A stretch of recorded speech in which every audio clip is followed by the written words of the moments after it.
All right. Still here, right? Yeah, you're still here. And everybody, we're live. So at least, yes, you're still here. And everybody else, we are live. Hey, everybody, it's Corey Poirier back with the bLU Talks Flip Your Script event. This is the event we do roughly every, I guess it's roughly every second month. And so we're back here and we're actually really live today. Yes. So Elise right now is outside at The we retreat. is. Yeah. And she's it's freezing somewhat, but then coming through somewhat. So it's in between, but at least we can see outside. I think she's going to try to do a swing around, but yeah. So Yes. So what? So do I still have you? Right now you do. Okay, so I'm going to stay right here and give everybody a quick tour. This is Elise Rothman with Flip Your Script Coaching, Yum Life, and our first Yum Life destination, Manatee Landing Retreat in Weeki Wachee, Florida. I'm just super excited. I wanted to show you guys what's going on outside. You're going to have to get the view of, like, remember the protractor? I could only give you that distance of where I'm standing, so I stay connected. Can you still hear me, Corey? Yeah, I can. Okay. So it's always a great day. Today's always a great day to have a great day. And that's a mannequin, right? Well, actually, that's a mannequin head that will go on the mannequin over there. Can you see her? I think so. I was just making sure it wasn't a real person. For a second, No, I thought it was a person. But it's so funny because I always think she's real. She looks real. I'm not sure. She needs a name. So if anybody has a name for her. All right. Velma is she the first name. Kind of serious, but Velma? Yeah, from Scooby-Doo. With a V. I like it. Totally. Okay, that's the Velma. There you go. So anyway, this is the retreat, and it's awesome. Sharon, say hi. Sharon actually has been traveling all over the country for a year. She lives out in Breckenridge, Colorado. She's been traveling solo a year. We met locally at a restaurant, and I was looking for somebody to come and help enhance the vibe here. And she's here with her RV right there. Amazing. And this is where we live right now. So we're on the property, and we're just really excited about opening up the space and holding space for retreats where people just want to come and find some sort of transformation in their own life and grow happier, more fulfilled, and be part of a team. Like, we have Yum Life creators that we decided are here. People who stay at our retreat are treat people. So come and be a treat people. Come and be a tribe mom and lead a retreat. Or come and be a Yum Life creator with us. And the more the merrier. That's what we say here. So anyway, I just wanted to share that. And I will...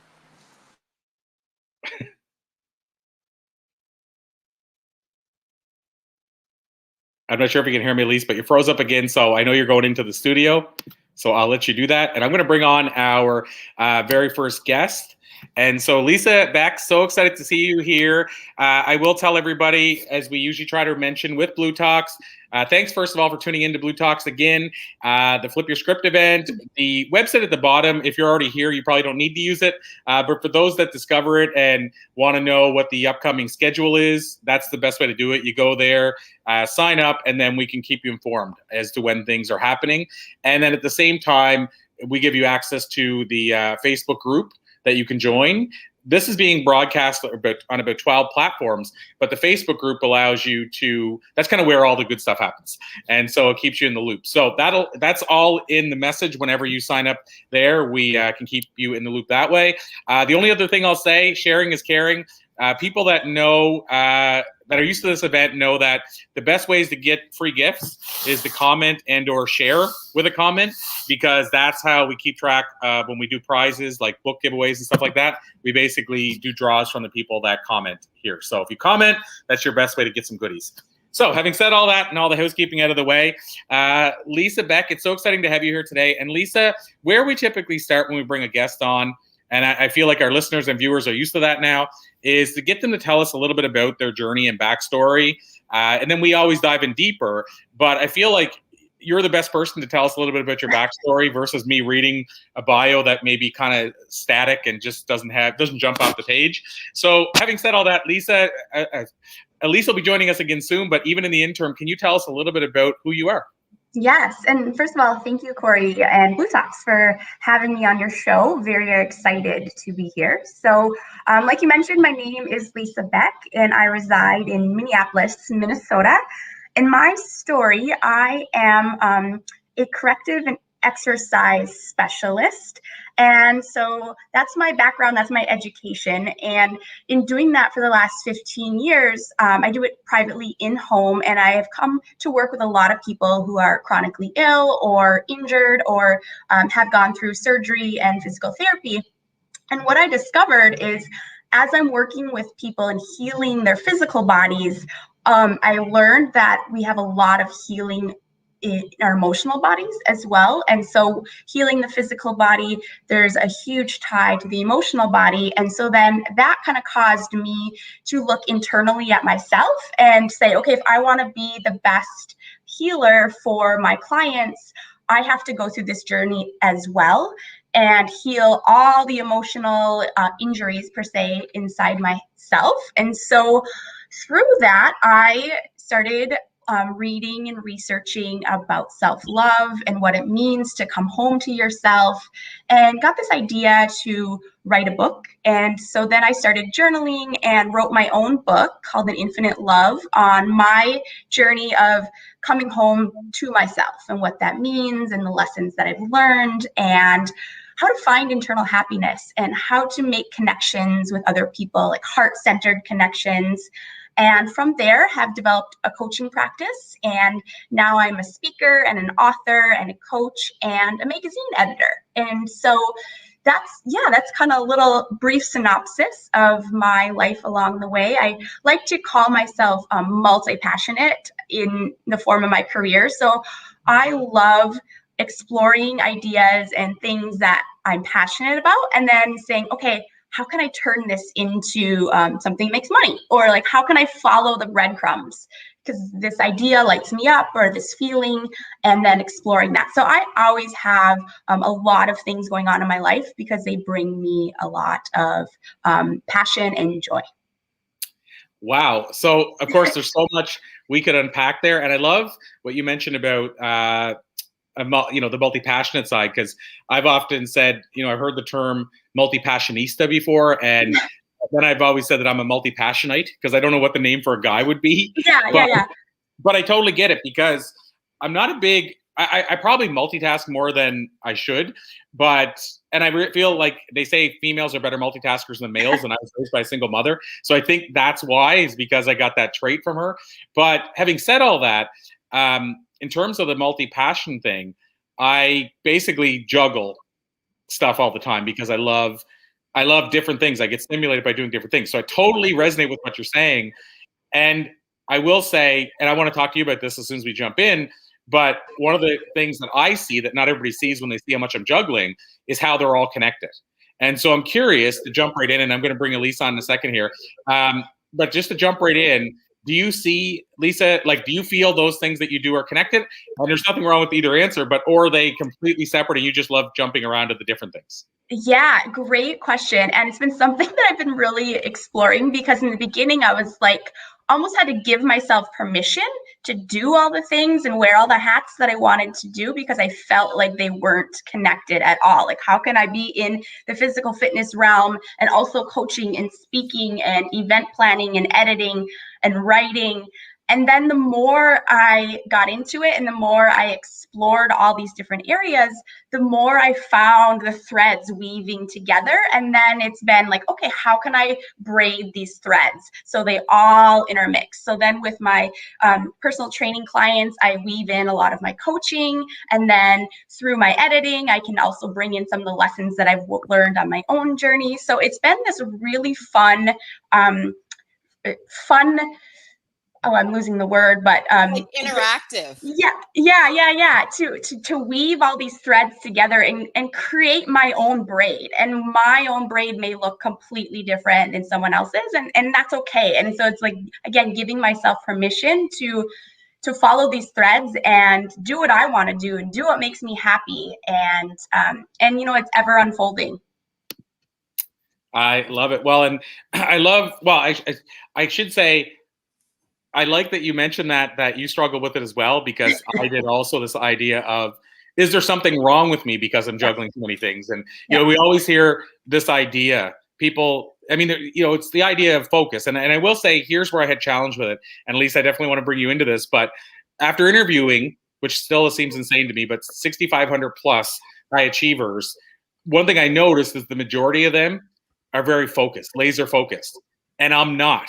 And so a lot of the traits I discovered, don't say you have to do them, but you have more success when you do, based on what I've learned. So for example, the high achievers say no to a lot of the things that don't move the needle, so they can say yes to the few things that do, whereas most people say yes to everything and try to figure out how to do it all. And so those kind of traits, and that to me is different than what we're talking about, but that kind of thing, I've seen people have more success when they say no to a lot of things. But saying no to a lot of things and doing all these various things that you love are two different things to me. And so I bring this up because this is one of those areas where I struggled, because most high achievers definitely are more laser focused than maybe you and I are, Lisa. But here's what I've learned is that there's a lot of people that feel guilty about it, like us, so they don't say that they're a multitasker or multi-passion person. And so what I'm saying is, I'm glad you went through it, not because I want you to go through it, because I don't feel alone. There's some company here. You're not alone, Corey. Don't worry. But I mean, there's a feeling of comfort knowing that it is normal to feel, okay, is there something wrong with this? But at the same time, I'll tell you the other side I've learned is there's nothing wrong with it at all. So I love that you found the thread and asked that question, but I love that you've also accepted it too and embraced it. So that's my little takeaway on that. Yeah, awesome. and what someone said to me, which made a lot of sense, or 2 points that a mentor said to me made so much sense, is there's two types of people. Those that are lasers, so like you mentioned, laser focused, and those of us that are like a lighthouse. So we are kind of broadly shining our light, and we need both types of people.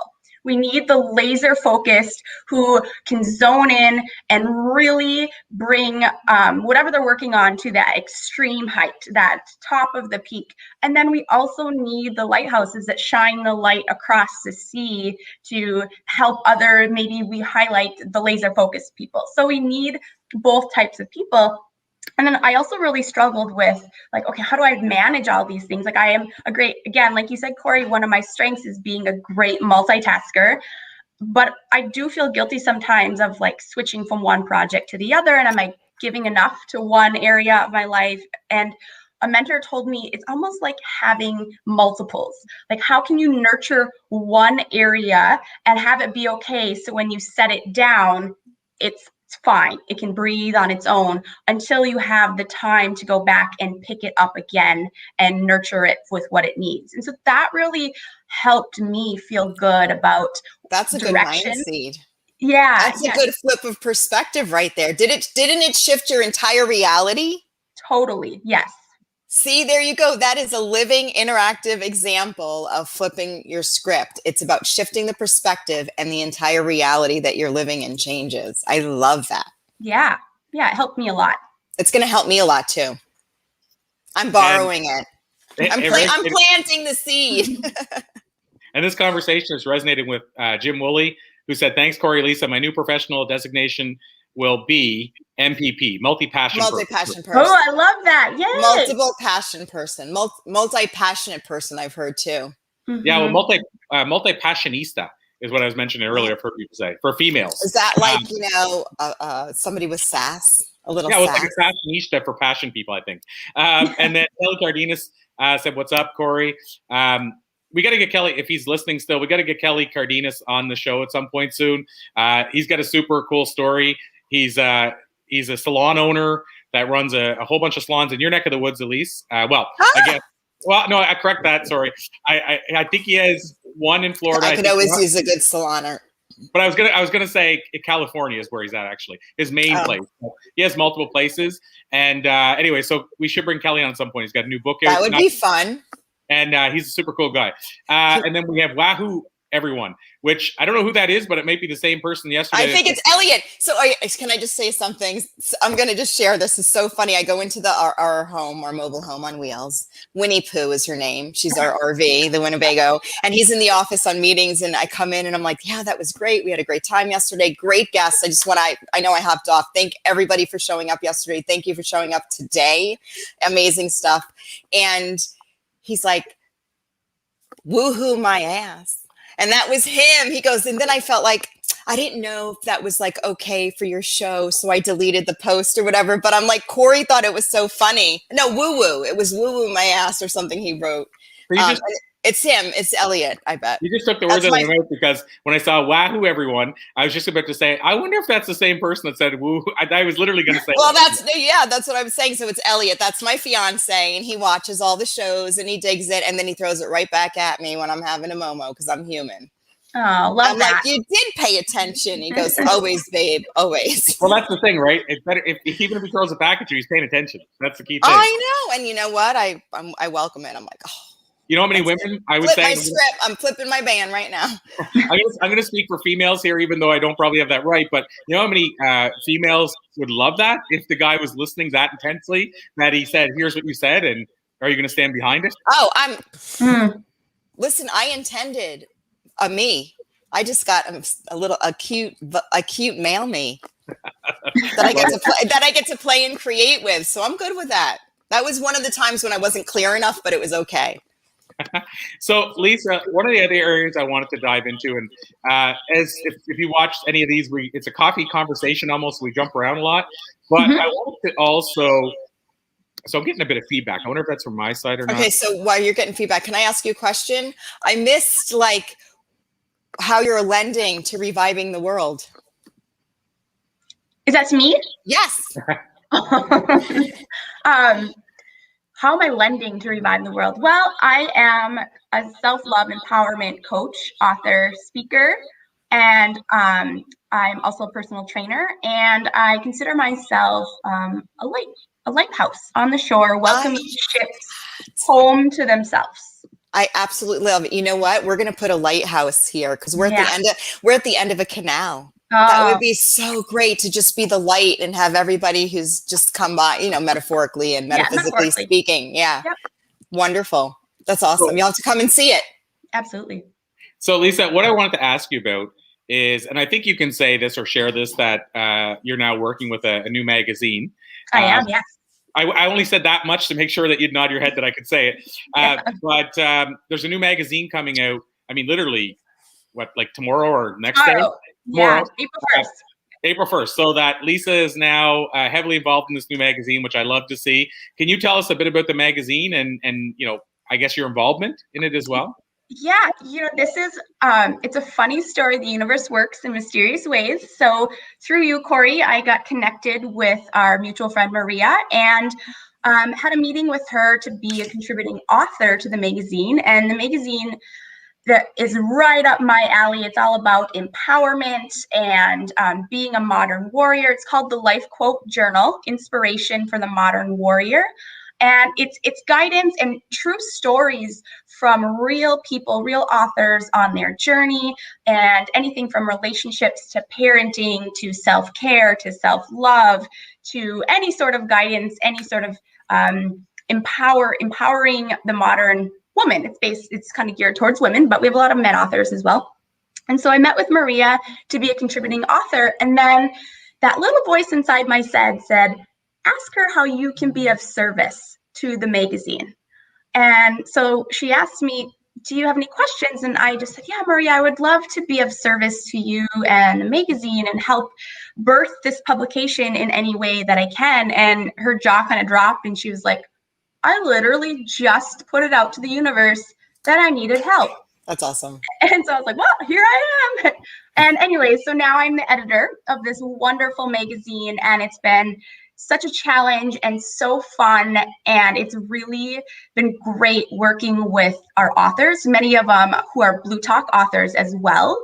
And to see their writing evolve and help push our authors too, and in all the articles that they're submitting, and pushing myself as an editor of like, what do we want our readers to learn and to know? And working with Maria has been wonderful. And again, our first magazine is set to come out in April.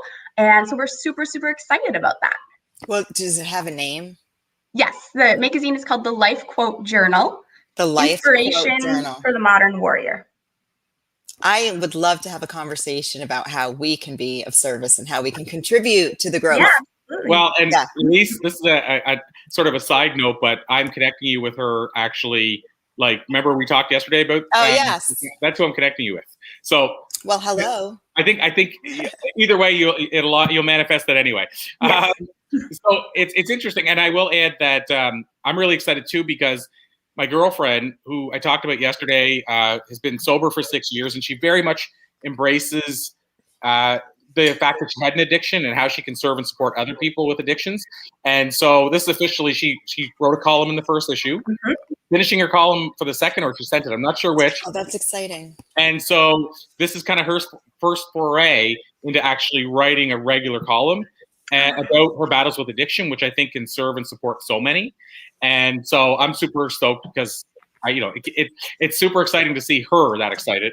And she's also working on a new book as well. And so it's really cool to see all these things come together. But the magazine, I feel, is going to help so many people. Oh, yeah. In both on the reader side, but also the writer side. Because to your point with Blue Talks, I won't say her name because it wouldn't be fair to her, but there's one of the authors who's in her early 20s. And before we met, she's like, I want to be a writer, but I don't know where to go. And that was months ago, not years. And now she's a co-author of a #1 international best-selling book and a regular columnist for a magazine. I mean, that's pretty epic. And she told me she did a happy dance the day she got off the phone with Maria. So they have that. I mean, there's nothing more rewarding than that. Well, I just have to say that you are owning your lighthouse, girl. Oh, thank you. Very grateful. Yes. Very, very, very grateful. Yeah. Well, I'll give you make a great lighthouse. Thank you. Let's put it that way. So let's circle back to the multi-passion things you do. I mean, we just talked about the magazine. I know you're also an author. So maybe let's go there for a second. And it's kind of appropriate probably that you and I are both those people that juggle various different passions, that the interview goes all over the place. But the book itself, can you tell us a little bit about the book, why you wrote it, what's it about, and who it's for? Yeah, absolutely. So the book came to me in 2017. I was out for a walk, and that's kind of when I really tap into my intuition. And I, again, just got this little breadcrumb that was like, you should write a book on self-love. And I was kind of like, what? Me? Why? Like, I don't know. And then all of a sudden, like, the wheels started turning, and I just got all these insights and downloads. And all of a sudden I had 20 chapter titles and enough words to fill multiple pages for each chapter. And I was kind of like, whoa, what is happening here? And then the more I thought about it and processed it, I was like, of course I need to write this book. Like, I've always been a writer. It's just been hidden for a very long time. You know, you think about stuff we love to do. At least you talked about this as when you were children, and like playing and what we did. And I was writing all the time. And then because of life, it got buried. And this was a chance for me to rediscover it. And so I just realized, wow, I also need a lot of work in this area. So of course I need to write this book. And I just started writing. And for anyone who wants to be an author, my suggestion is just write. Don't edit yourself, just write. But sit down every single day and make it a practice. And do not edit yourself, because there are people that do that for you. And so I just did that. That's started like writing. The best seed of advice. Yeah. I just want to make a little note. Let's quote that one. Do not edit it yourself. Be you, and let somebody else who you resonate with, right, to pull out the nuggets. Yeah. You know, and the good stuff. Yeah. Make it that. So my book is based, I'm a woman, so it's really based for females. And a lot of females, like for me, I'm not married, I don't have kids, but it's based towards women in their 30s who have young families, 30s and 40s, who have young families and are also career driven and are kind of doing it all. And lessons that I've learned in my life on how to be multi-passionate and how to really come back to yourself, because as women, and a lot of men too, but we give a lot to other people. And then all of a sudden we wake up one day and we realize, wow, I'm not giving anything to myself because I'm giving it all away to my friends, to my children, to my family, and so on. And what does that look like to come back home to yourself and start giving back to you? Because as we know, if we want to give love, joy, happiness to other people, we have to have that inside of ourselves. Yes, it's got to be in the cup. Yes. It's got to be up in your cup so you could share. Yes. Well, not that you're going to share your cup and drink out of the same cup right now. Yeah. I'm not. COVID, That's not can't the. do that. Yeah, not right now. But you know what I'm saying.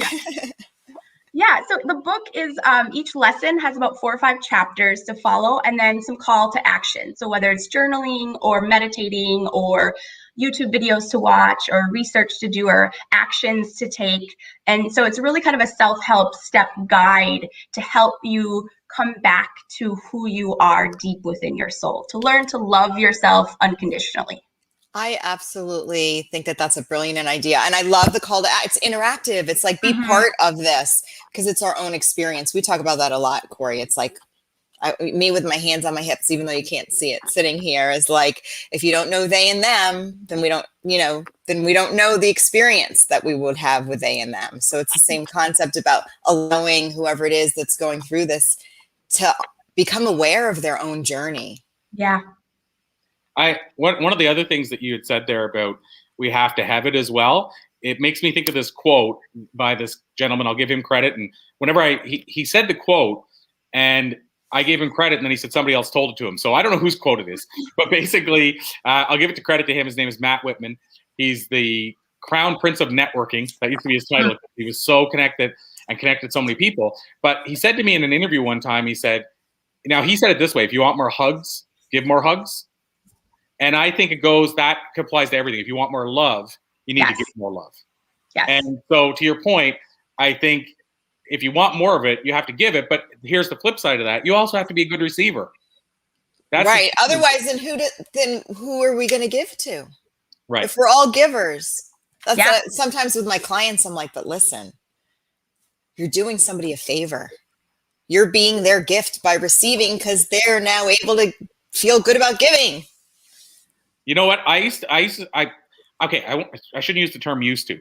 I still struggle every now and then with receiving. However, what I always tell myself is I'm doing them a disservice. Yeah. Yes, put it on them.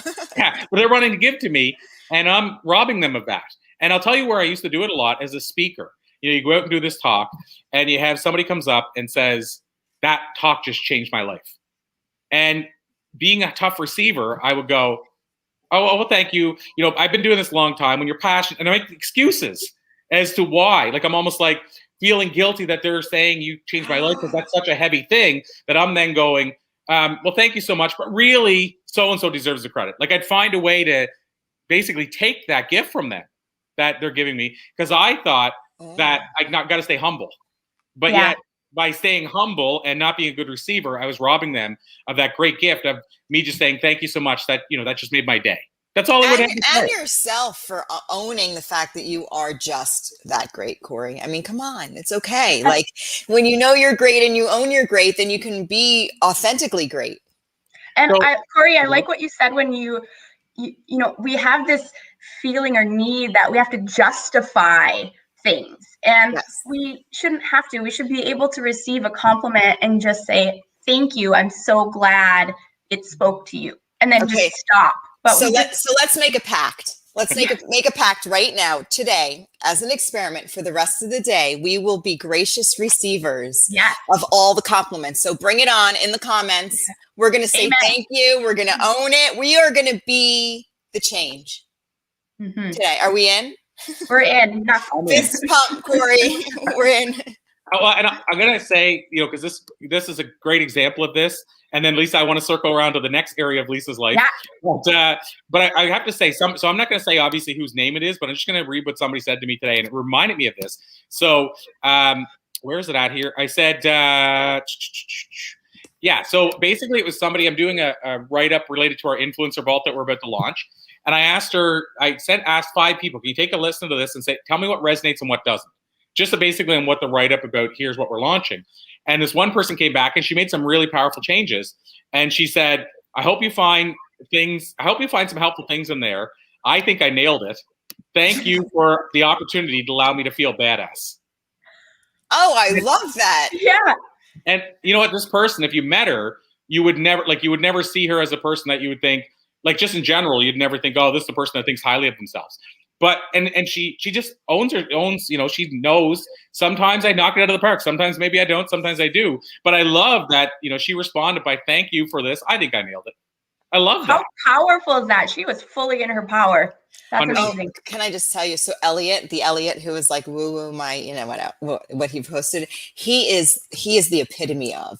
He is a mirror for me all the time. I will give him a compliment or something, and he's always like, "Thank you." Like seriously, like, "Thank you for noticing." Thank you, and it's always about receiving, and it's such an interesting experience to see somebody who constantly does that and means it, and what it brings up in me. Like, what if I did that? You know, thank you. Like, if we just said thank you to all our compliments all the time, like, I wonder what that would really, really be like. So practicing just thank you. Thanks for noticing. We have a comment here from LinkedIn. Again, I can't see who it is, or maybe, no, this one might be Facebook. Compliments are one of the hardest things when I teach my clients because they feel they have the justification to make. It's just to say thank you for your acknowledgement of me. So, you know, I feel what the person's saying is that it is hard, and when their clients are justifying it whenever they're trying to give them a compliment. So again, they say just say thank you, and that's the thing. I was even trying to make it harder because I would want to go thank you, but where really I could just literally, at the very least, even if it's a struggle for me, just say thank you so much. Exactly. Just stop. Exactly. Just nip it in the bud right there. 100%. Jim Woolley said, sorry guys, got to run. Hope to revisit later. So cheers, Jim. Thanks, Jim. Thanks, Jim. So I just want to acknowledge Jim. So Lisa, I want to circle back. So we talked about your book a bit. We talked about your writing in terms of the magazine. So I guess then in terms of your work with people in general, and I always ask people this so we can understand a little bit more about the work they do. What do you find is the most common thing people tell you when they're working with you or after you're working with you in terms of what they experience? Great question. You know, one of the biggest things that my soulmate clients that come to me is oh God, everyone wants love so much, and we all deserve love, but we almost don't believe that we can have it or that we deserve it. And so then we get in relationships that are not for our highest self, or we have self-sabotaging limiting beliefs that we need to help work through. And this comes in many different facets of our life, not just in romantic relationships, but platonic relationships and in our career. And I really help people fully believe in themselves and what they deserve in all aspects of their life, whether they are a mother, whether they are a friend, whether they are in a romantic relationship or a platonic relationship, whether they are career driven.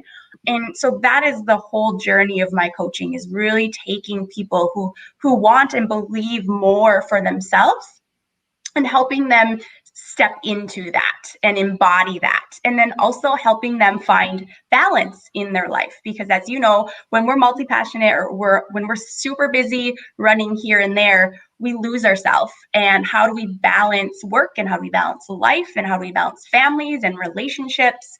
And so that kind of is all encompassing in what I see and do with my clients. Wow. And so Elise, I don't want to steal any thunder, so I'll let you maybe follow up with any question you have there. I mean, what I'm hearing is that you are here as a light to let people know that what they desire is possible, and you help them believe it. Absolutely. I get it, girl, because we're tag teaming. I'm right there with you. You know, It's all about finding the belief that anything is possible, and that. Yeah, and everyone is so unique and amazing and have so many gifts to offer this world. And sometimes we just need a little nudge or a little push to help us see the gifts we have inside. And so that's my whole thing, is like, you are your own healer. You are your own gift. You are your own unique individual with so much light to shine on this world. And I'm just here to help show you what you already know. Exactly. So that's exactly that's what a lighthouse does. Mm-hmm. Shines the light on those who are finding their way. Yes. Yeah. And it's so fun. And I'm so blessed and so grateful. And the people I've met in all realms of my life have influenced me top to bottom. And I fully believe what we are supposed to learn, we teach. And what we teach, we also learn. Every day. So I might have missed this in the first 7 minutes, but did you have like a perspective shift moment, a game changing moment, something that was like, happening, then you were able to kind of shift or flip your script on it and then yes. I would say no and yes. Like no, nothing like huge or big happened in my life. It was a lot of just turning the pages and turning the pages and turning the pages. So originally when I started out in the personal training realm and helping people heal their physical injuries, I saw the emotional tie to these injuries and how we have to heal ourselves internally to also heal ourselves externally. And so then from there, I just kind of explored of like, what does this look like? What does this look like inside of myself? And then really following the breadcrumbs that the universe put in my path, because if we follow them long enough, will ultimately lead to the bakery. And so that's kind of I love that like little Yum Life analogy. That's tasty. Is that your analogy or did you get, no, yeah, that was mine. I said I it once. love it. Yeah, my friend was like, oh, that's good. And I was like, wait, I don't even know what I said. I know. I'm always like, oh my gosh, what did I just say? In my notes, I'm like, I'm sending you a text. Don't worry about what it says. I just have to remember what I just thought, So it's the same thing. I love that. The breadcrumbs to the bakery. We had a guest here yesterday, Joe Rogan. Isn't that funny? He's from the Rolling Rogans. They're RVing for 2 years all over the country, and they stopped in and helped us here at Manatee Landing Retreat and lent to the vibe. We were talking about something that we were talking about earlier, Corey, about like some people are the laser and some people are the lighthouse. So he was talking about the laser perspective, and the analogy he used was kind of like your breadcrumbs to the bakery. Yeah. And it was about drilling for oil. And you have all these ideas, like there's the oil, right? So ultimately, all these ideas we know, well, for me, are an umbrella vision to, I already see it finished. So my piece, the way that I work is just intending the steps along the way and putting the pieces of the puzzle together to get, I already see the image, right? So he was talking about it, but if you drill for oil and then you stop and then you drill again and then you drill again and drill again, you're never going to, it's about drilling one hole, like one idea into whatever that oil is for you, whatever that success is or happy or relationship. Because if you keep just putting holes in, right, then you're never really going to get to the root or to the oil or to the sweet stuff or whatever's at the bottom. But I like your analogy and bringing it together because for lighthouses like us, it takes all the pressure off. Yeah. I'll just attract the laser focused, people. So that's awesome that we do need more, because if we were all laser focused, then what? Right. And along the lighthouse theme is like, I've always been, my new thing with this year is really, who are my lighthouse keepers? Who can I collect that's going to help me shine my light, help me take care of my lighthouse? Now, part of that is taking responsibility for myself and saying, okay, what do I have to do to keep my light shining? But then also, who can I bring into my collective that will help me keep my lighthouse shining? Or attract them. All you have to do is be there, girl, and they're going to just show up. Yeah. So we're here, and we are, what I've learned is that we're attracting vibe enhancement specialists. So we have vibe enhancement specialists here at Manatee Landing Retreat that have the roles of creating and whatever it is that they're lending to enhancing the vibe here. So same concept. And I love how you have fun with what you're doing. Yeah. That well, that's the most important play. Thing. So where can we find you? Oh, the best place to find me is probably on Instagram right now. And that's Lisa_and_infinite_love. And that will link people to everything that I have going on, the magazine, my book, my website, my coaching, that sort of thing. So Lisa_. and infinitelove.com. That's the name of my book, and Infinite Love. Oh, A-N, infinite. Yep. Right. And so, Lisa, I want to ask you about one other thing as we wind things down. And I'm going to aim to put the Instagram the Instagram handle in the comments here. And people know that when they're watching me and I'm doing things all over the place, I'm actually answering things, sharing things. So I have a lot going on here behind the scenes. So I'm going to go grab your handle and put it in there. But the question I had, the one other area I wanted to go to is around your Infinite Love course or mastermind. So can you tell us a little bit about what that looks like? Because that seems like that would be a great way to work with you and learn more about a lot of Yeah, absolutely. So my An Infinite Love mastermind course is a group coaching program, and it's 12 weeks, and we cover what I have come to learn is 3 separate pillars in embodying an infinite love for yourself. And that is living in balance, bravely loving yourself, and boldly showing up in the world. And so there is lessons to follow and some homework to do. And then we meet live each week, group coaching call, to kind of discuss what we learned and the lessons and any questions, and create this safe, sacred space amongst all of us that are going through this particular journey together. And so, just out of curiosity, no right or wrong answer in this question, but when you say go through, or is it like a self-type course, like self-study, or do they go through it with you, or how does that structure? So it's self-study, but then we meet once a week. So you can go at your own pace, but each week there is a particular lesson to follow, but we have lifetime access to it. So you can kind of go at your own pace, and all of our group coaching is recorded. And so if you can't make the group coaching, then it's emailed to you and you can kind of see what we talked about that lesson that week. And I love that you have that to go back to over and over. It's like it keeps on giving, the gift that keeps on giving. Yeah. It's funny you say that, because this is a complete side note, but with our speaking program, our TEDx programs, with those programs, one of the things I say to people all the time is it's the gift that keeps on giving, because you come in, you join once, you go through the training, you go through everything that exists on the front end, but then we're sharing leads of like writing for a magazine. Like that's how we shared that. And so, or a TEDx talk that this TEDx organization is looking for somebody, and we get somebody a TEDx talk that signed up with us and paid once 5 years earlier. To me, that's the gift that keeps on giving, because they get in once, but it's not like we leave you forever. We go, here's some leads, here's opportunities, here's this.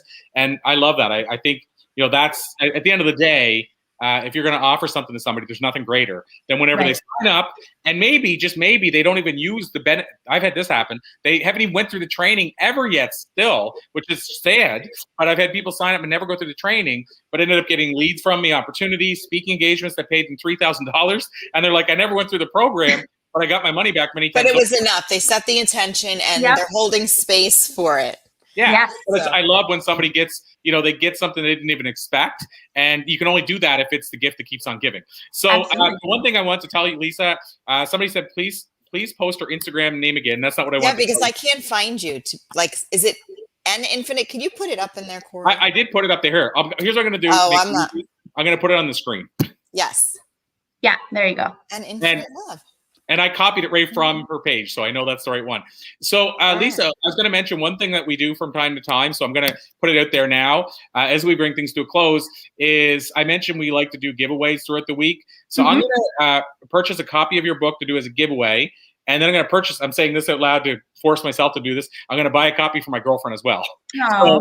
But I want to do a giveaway, at least one. I may change my mind and do more, but I'm going to commit to at least one copy of the book. So basically, those that have commented already, or those that will, basically you're in for it. I just have to go track down your comment if it just says Facebook user, because I need to figure out who that is. But Lisa, I love the work you're doing. I love that you were so gracious to come on and share it with us today. I know you shared how we can find out more. I know Elise said earlier that nugget you gave away at the beginning was the Great Mind Seed. So Lisa, I'll ask you, is there anything else you want to share before we let you run off with your day?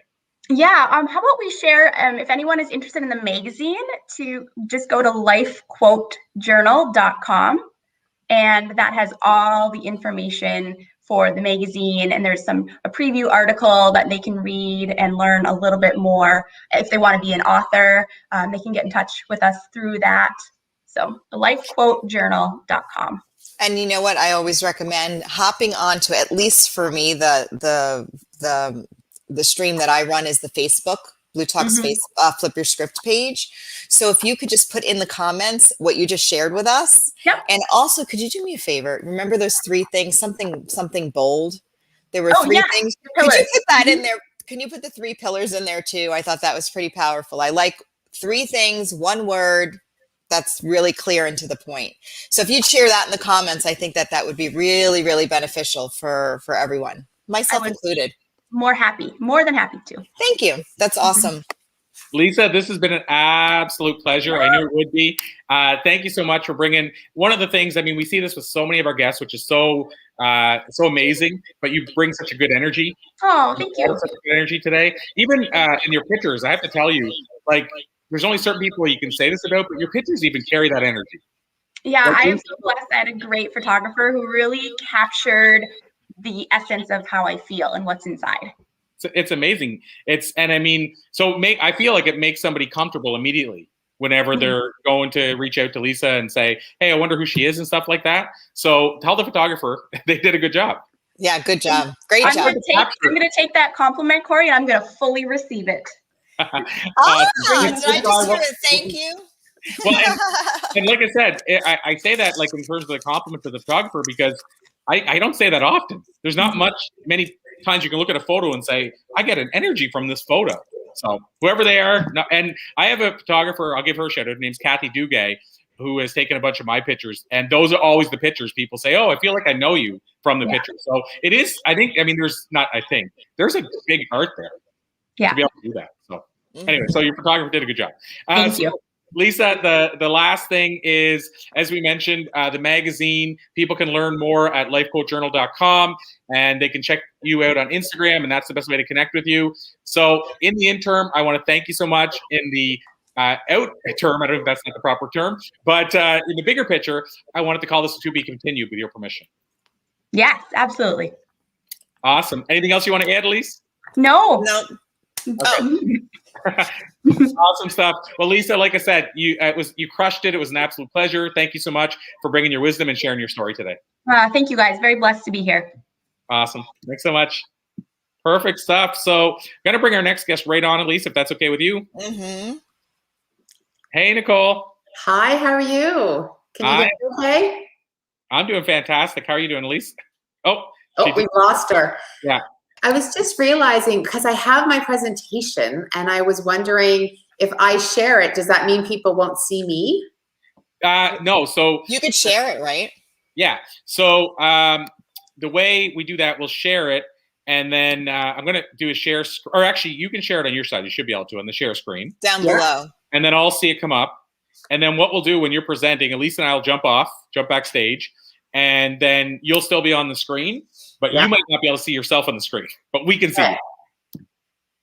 So that's typically the way it works here, which is, I wish they'd work on that. Like, I do a lot of presentations and I use StreamYard for those sometimes. Yeah, but yesterday you shared something and we were still here. We could all stay. I mean, you can give her the stage, but she can be on there. Remember yesterday you shared that clip from that movie? Yeah, I did. The only thing is if it's just Nicole on, especially if she's presenting, the benefit of having just her on is it makes it bigger. Okay. So but you could still see her probably if you want to. Maybe it's a choice. Yeah, no, she'll still be on the screen. You want to be on the screen, I assume, right, Nicole? Yes, we want to see so you. If I do this, okay, I've. So basically, this is on the screen if you want to go that route. And then we're gonna hop off, right, and let you do your thing. Yeah, is that okay with you? You staying on the screen? Yes, but I like. How do I go back to the mindset and power? No, but I like how it's just kind of, sorry. Yeah, should I just be full screen? Yeah, and then you. Can you see me when I do full screen? Are you on full screen now? No, right? No. Well, yeah, pop if that I up. Say slideshow, can you see me or just the screen? We can see you too. Okay, perfect. Okay, then we can proceed. Sorry. Okay. No worries at all. So we're going to jump off, and then I'll come back on when you have about 5 minutes left, just to give you kind of a hint that we're winding down. Yeah, I know. So my goal is to speak for about 20 minutes and then go move right to the Q's and A's with you guys. Okay, perfect. Awesome stuff. I'm going to jump off at least as well, and we'll see you on the other side. Okay, perfect. So welcome. My name's Nicole Dauz, and so happy to be here with Corey and Lise. I am a caregiver and a self-care coach, and mindset and the power to choose is one of my favorite topics. And we're going to today walk through the 3 steps to regaining control in your thoughts of awareness, acceptance, and alignment. But before we do that, I wanted to share a little bit about myself so you can understand why I've fallen in love with the whole issue around mindset and how we can use it and really tap into the power for good.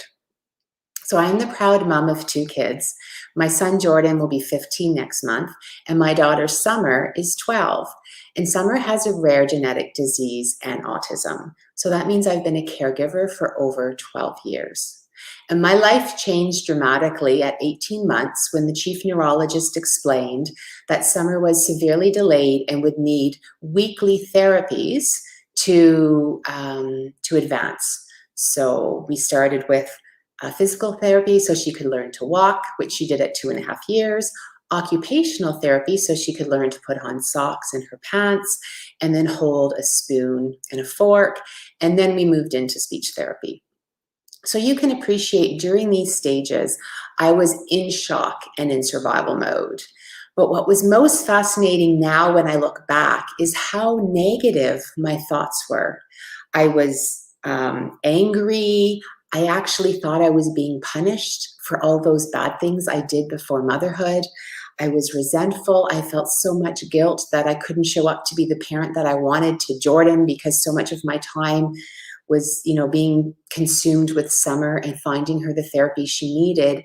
And then I kept beating myself up because I couldn't understand what my daughter needed when she would just cry. And so that lasted for about 5 years.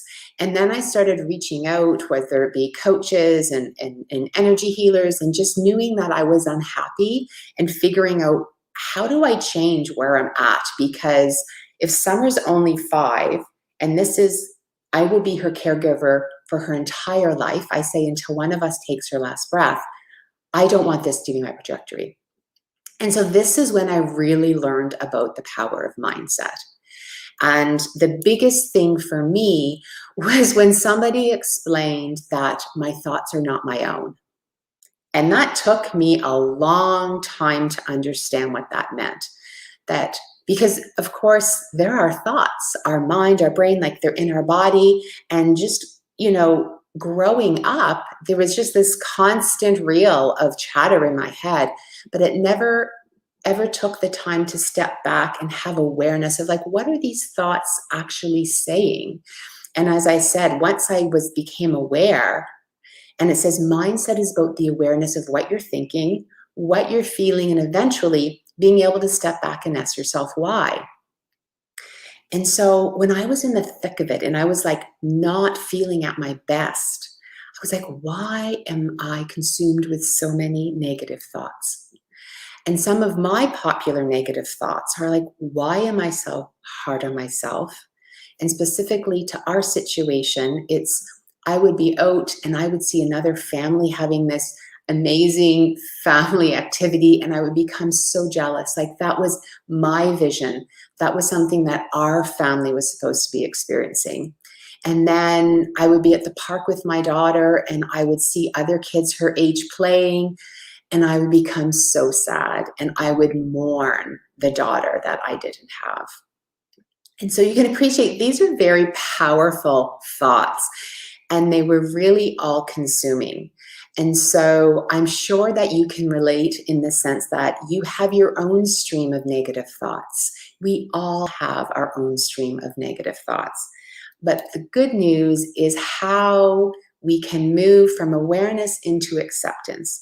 And the acceptance part is that there's stories. And another word is they're lies. And you're like, but that makes no sense. Why are we lying to ourselves? Where does this come from?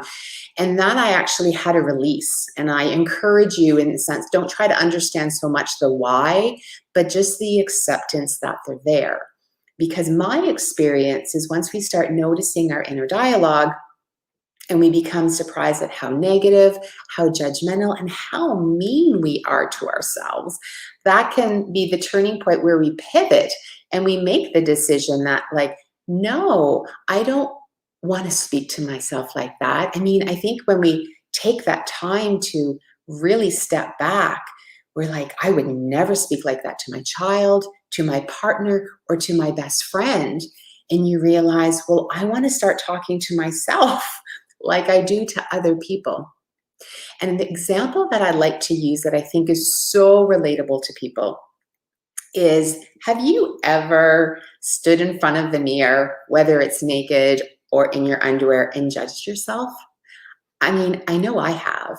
But what's so interesting is as a mother, as someone who has created life, and, you know, the whole miracle about that. When I was pregnant, I loved my body. I loved being able to feel a person growing inside of me and then delivering them. And when other women would beat themselves up, I was so quick to remind them that they created life, that they birthed a human being into this world, and that they were warriors, and that their bodies were temples, and they needed to respect themselves. And yet I would find myself standing in front of the mirror critiquing myself. And these are the stories that I really want to highlight for people. And the moment that we're able to look in the mirror and smile and say, I'm a friggin' warrior, I created 2 children and brought them into this world, has a very different feeling and how we see ourselves than looking in front of the mirror and critiquing what we see, because we're aging. Because that's natural and human, and everyone does it. And so, as I said, the inner dialogue is the story we've made up in our mind. And some of my other popular stories, and this is specific to my caregiving role, is I'm too busy to exercise. I can never trust my child with anyone else. It's never going to get better. I have no time for myself. Now, at the time, these stories felt 100% true.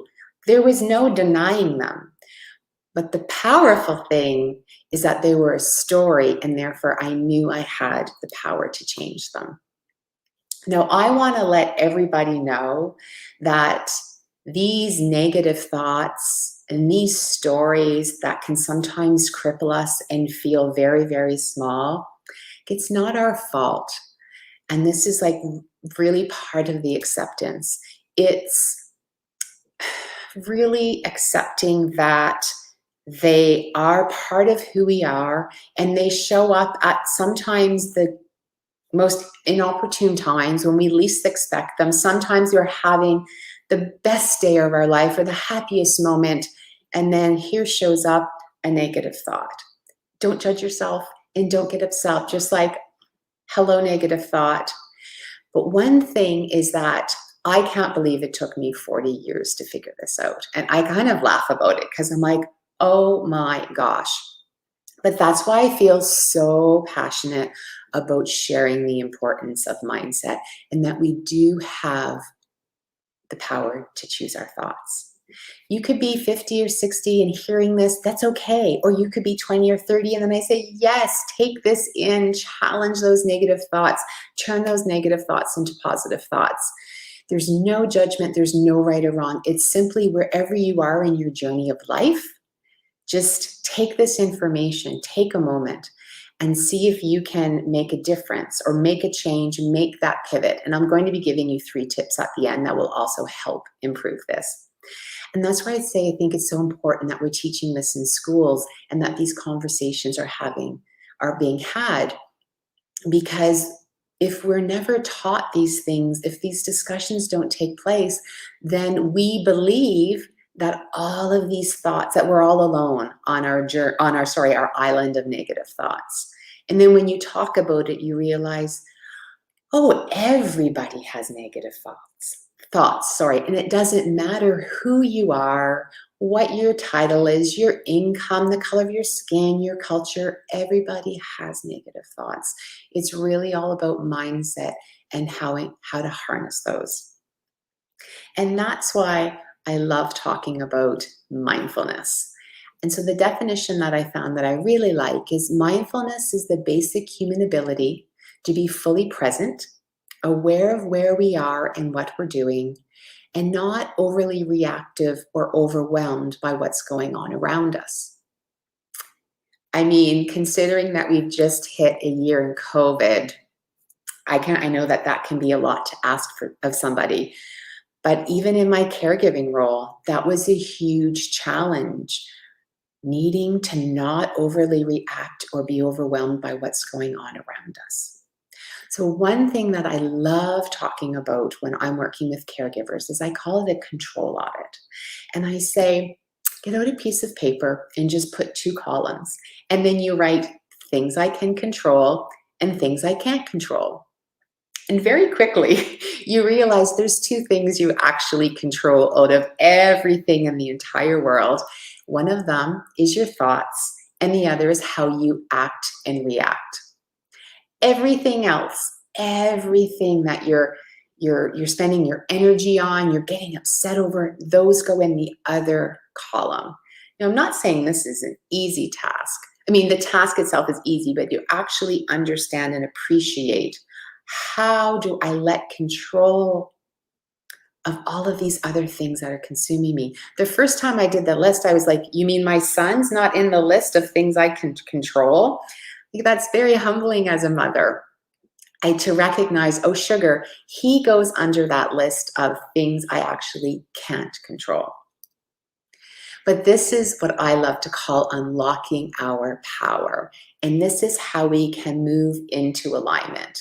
That once we recognize that we can control our thoughts, we can take steps towards the mindfulness. And we have to just start small. It doesn't matter where I am on my journey or where your partner, your best friend, just start where you're at. That's the best that we can ask. And then once we realize how powerful our thoughts are and that we can control them, we just basically they're building blocks, right? And then we get to take back some control in our lives. And I don't know about you, but I love control. And so anytime that I'm able to increase a little bit, I always jump on. And so these are the daily practices that I was speaking about earlier. And I think these are so simple. However, it's something that I do every day. I do these 3 things. I always explain to people that experience is my teacher, and I love sharing with other people tools and strategies that have worked for me. The first is, I call it upgrading language. So I have a list of 4 negative words. And one of them is I can't. So I encourage people to start becoming aware of how often the word I can't pops into their mind and how often they actually say it. And then replace the word I can't with how can I? And I'll give you a few examples. So very often at the beginning of my caregiver journey, I told myself, I can't go to the gym. I can't hire someone to look after Summer because I can't trust them.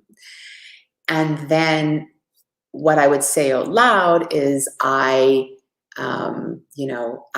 can't, my friends would ask for me dinner, I can't meet you, or I can't find a babysitter. So if you replace that with how can I, it's amazing just the shift that does in your brain. Because if you tell yourself I can't, then your brain's just like, okay, we're done. But if you ask the question, how can I get to the gym? Well, behind the scenes, your brain's actually looking for solutions. And it's like unconsciously doing the work. And then like all of a sudden, all of these opportunities and ideas come to you that would have never been available if you had simply kept with, I can't. And one proud parenting moment is that I really instilled this with my son. And I started about when he was 8 years old, because he's constantly, I can't do this and I can't do that. And I would say, well, can we not say I can't? Can you say I don't want to? You can say I don't know how to, or you can say, you know, it's not a priority. And he loves now correcting me, because every now and again I'll say I can't. And it's usually when he's asking me for something. Mom, can you drive me here? Mom, can you drive me there? I can't, I have to do this. He'll say, well, what if we were to go along your way, or if you stopped on your way back? I'm just trying to come up with solutions for you. So it's always encouraging to know, as a side note, that our kids are always listening. But I just want to share some of the other language is, I say negative words is, you know, should, you know, or I have to. Those are just ways of language and the emotions associated with that. The other daily practice is, I call it an I am list. And it's writing out 10 positive ways to describe yourself. So I am funny. I am kind. And I know for some people, the sheer idea of writing down this list is something that they have just never considered. The majority of people support are women. I can just, you know, as women, we're not given that space and that support and that time to say, just take some time for yourself and think about all of the wonderful things about yourself. And so that was a very powerful exercise for me. And I actually wrote it in the notes on my phone. And every morning I was reading it on my phone as part of my morning routine to help set myself up for a good day. Like, please know, negative thoughts still appear. I say I wake up every morning and I need to slay the dragons. And these activities first thing in the morning help slay those dragons. They help remind myself that I'm going to choose positive, that I get to choose. And it's true that the amount of negative thoughts and negative stories have decreased, but they certainly haven't disappeared. And I know that they'll never disappear altogether. But it's the feeling of empowerment and the fact that we do control and that we do have a choice is what I really want to leave you with. And in addition, I say to starting out with these 10 positive things on a list, now I actually say them every morning in front of a mirror. And depending on what's going on in my life, sometimes I need a Kleenex, but it is very, very powerful and simple practice to really start your day off in really positive mindset. And the third one is gratitude. And I know everybody speaks about gratitude, but it's because it works. And 3 things that you're grateful for. The thing that I love about the gratitude practice is that when you're appreciating what you have at the moment, there's no past and there's no future. There's simply where you are. So there's no negative thoughts and there's no stories. There's just you being grateful. And that is a wonderful place for your mind to be. So in closing, I just wanted to say my work with caregivers is, my mission is to shift from feelings of stress and overwhelm to helping them regain control of their lives and feel gratitude and joy. So if you're interested in learning more, but really excited to jump into the Q&A, and we'll share more information then. Hello. What you planted a bunch of seeds, mind seeds, in that little share. That's for sure. That powerful share, I should say. How do I stop sharing? Sorry, I can't. I was going to say leave studio. No. No, stay with us. Stay with us. Oops. Okay, there you are. How was that? That was great. There were so many seeds. Corey, can I just? Hard because I couldn't see myself, and so I'm just talking. Oh, so we could see you, but you couldn't see you. Yeah, that's what I was saying earlier. Is that Oh, that's interesting. I was just staring at the presentation, and I like, no, look at the circle. Look at the circle. it's Well, the you were only looking into the camera. We saw you. You were focused. I feel like just for outside info for people that are wanting to run live streams, I feel like Zoom is the only one where you can actually watch it while it's on the screen. Because what's the other one I just used recently? Microsoft Teams. Same thing with Microsoft Teams. If it's on the full screen, you can't see yourself either. Yeah. And it's like I did a presentation recently for Microsoft, and I was on the presentation, and I knew how many people were there. And yeah, so it's kind of strange because they can see you in the screen, and there's whatever number of hundreds of people, and yet all you can see is the little camera hole and like you said, your PowerPoint or your presentation. So it is it's something to get used to or adjust to. But yeah, Zoom lets you see it, like you can share the screen and still be there and still see yourself. Yeah. So something to get Let's used dive in. Sorry, Oh no, it's all good. You did a great job. You did a great job, and there were some seeds that I'd like to chat with. So can I start, Corey? Can I start with me first? I'm going to raise my hand. Yeah, absolutely. So there were a couple of things that you were sharing in your 3 steps, which I absolutely love. And one of the things that I heard you mention, you were talking about, like, how can you start the day out in a way where your focus and energy is going to yield you the return on your investment that you deserve, right? Because that's like energy and power in exchange, right? So what's that return on the investment of that energy? And one of the ways that I would share with you, and feel free to use it for yourself and try it out and see how it works and then share it, is today is a great day for a great day. It sets the stage in a very neutral sort of space where you're not saying today's a great day and you got the chatter going on in your head and trying to force it in the mirror, and you're like, well, I'm going to try to feel it, and it brings up more anxiety, and maybe I'm projecting. I might be projecting. However, but today's a great day for a great day.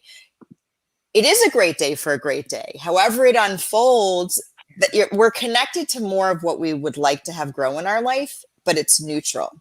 So I welcome you to try it, to add that to your whatever step that was. No, I love that. Thank you. Yeah, today is a great day for a great day. And then there was one other thing that you mentioned that really, really resonated. But Corey, you might have to like take over for it to come back. It's sort of like flew away. Well, it was meant to, and if it's meant to come back, it'll come back. If you said it comes back to you, it was meant to come back. Exactly. So it was just very clear and very, rooted in the direction that people are focused is really where we head, right? Were we just talking about that? Like, where are you looking? Like the breadcrumbs in the bakery, eyes on your own paper, like where's your focus? So that was beautiful. So I have a question that was sent through one of my private groups. I actually have a couple through there. One of them, Nicole, was around COVID or coronavirus, whatever. I'm so used to COVID, but it was when it first started for like months, I said coronavirus, and now I haven't said that in I don't know how long. But they asked it around coronavirus. So, but the question was, what was your biggest challenge, and what was your biggest gift? Oh wow! In the last year. I guess, yeah, they said dealing with coronavirus. Okay, so great question. So, but it's funny because they are actually connected. So the biggest challenge turned into my biggest gift, because the biggest challenge was me accepting that I needed to take leave from work and become a full-time caregiver, and that challenged my identity. Oh, you were having an identity crisis. Because I worked full time. I've always worked. And then it was like, well, schools are closed. My daughter has educational assistants. There's no online learning. And so I, for 6 months, was home with her every day, and she did not understand. So she's 12, intellectually maybe 3 or 4 years old. She didn't understand what was going on. She just knew school stopped and that she no longer saw any of her friends. All I knew was that I was no longer working, and now I was now stuck at home. How's that for mindset? With my So kids. now you were like supplementing the best friend or the friends, right? Yeah, exactly. Holding space for all of that space that was held somewhere else. Mm-hmm. And for the two human beings who I say are my priority and like the loves of my life, I'm like, I'm stuck home with, like, I need to parent. And so I think that was really the big challenge. And it took me 7 weeks. And then the gift was how humbling that was. And it became me I became a better coach. And I realized that before COVID, I unknowingly thought that I knew more because I had been through it. And I always say experience is my teacher. So I'm like, haha, this is a linear line. I'm over here. And COVID is like smacked me upside the head and is like, oh yeah, let me teach you that you really back at the beginning, because the same emotions that I experienced when I became a caregiver, I relived at the beginning of COVID. I was angry. I was resentful. I felt no control. Everyone else was making decisions that impacted me. And I was the last person. I was just saying yes to everything. Oh, okay. And a lot of then shame about resenting the fact that I need to be a parent. And so all of that stuff played out. And then I knew that I was turning the corner when I was like, oh, this is great content. So that was kind of the big moment for me when I'm like, oh, phew, I think I'm getting out okay. Yeah, so you took the poo. I won't say the S word. Yeah. Oh, and by the way, when I did say shit yesterday and it comes up like written, it doesn't, the word's not the whole word. It actually does like the asterisk, like, so it edits it, even though I don't see the subtitles today. Oh, you're muted. You're muted. We can't hear you. I said, it's just funny that you said I won't say the word and then said the word again after you said I won't say the word. Right. Okay. I'm going to be, more mindful, right, of that. However, but it was funny that Elliot's like, oh yeah, when you read it on the screen, it actually like edited it out for you. But what you did is that you took that and you fertilized this whole new perspective that you were able to see through your own inner lens, which I love. It's the lens in which perspective is the lens in which we look out into the world with to create the reality that lets us know where we're focused, basically. Yeah. I mean, like, yeah, there you go. Yeah. And so you recognize, you saw it differently, and you were able to take all of that and fertilize that, and here we are. Yeah. Yay. So great. Thank you. That's a great question, and it made me laugh. I'm laughing, and I love to laugh. So it's just like, oh yeah, that's right. That's so awesome. The other question I had here, and at least then I'll let you jump in if yours come back to you. But the other question I had was, and it's funny, sometimes the questions are not related at all, the opposite of the spectrum. But the question was, what's your favorite social media and why? Oh, at the moment, LinkedIn is my favorite. It's because I do videos, and I believe because I'm talking so often about my caregiving experience, and even when I'm providing tips, I find sometimes written, it can be maybe misconstrued by the caregiver, depending on how they're feeling. But with a video, you get the tone, and you know that I'm trying to be really supportive, and I'm here, and I've got your back, and I'm cheering you on, and that's why LinkedIn is my favorite. Yeah, that's interesting. So is YouTube out? I think I'm a little bit more in the organic growth of things as we have people coming and moving through this space all the time. So I'm very rooted in my present experience. So wasn't it like YouTube? What about TikTok? Is that out? Like for video content, doesn't Instagram? So what about LinkedIn with your video content? Do you find resonates most with you? I'm asking for a friend.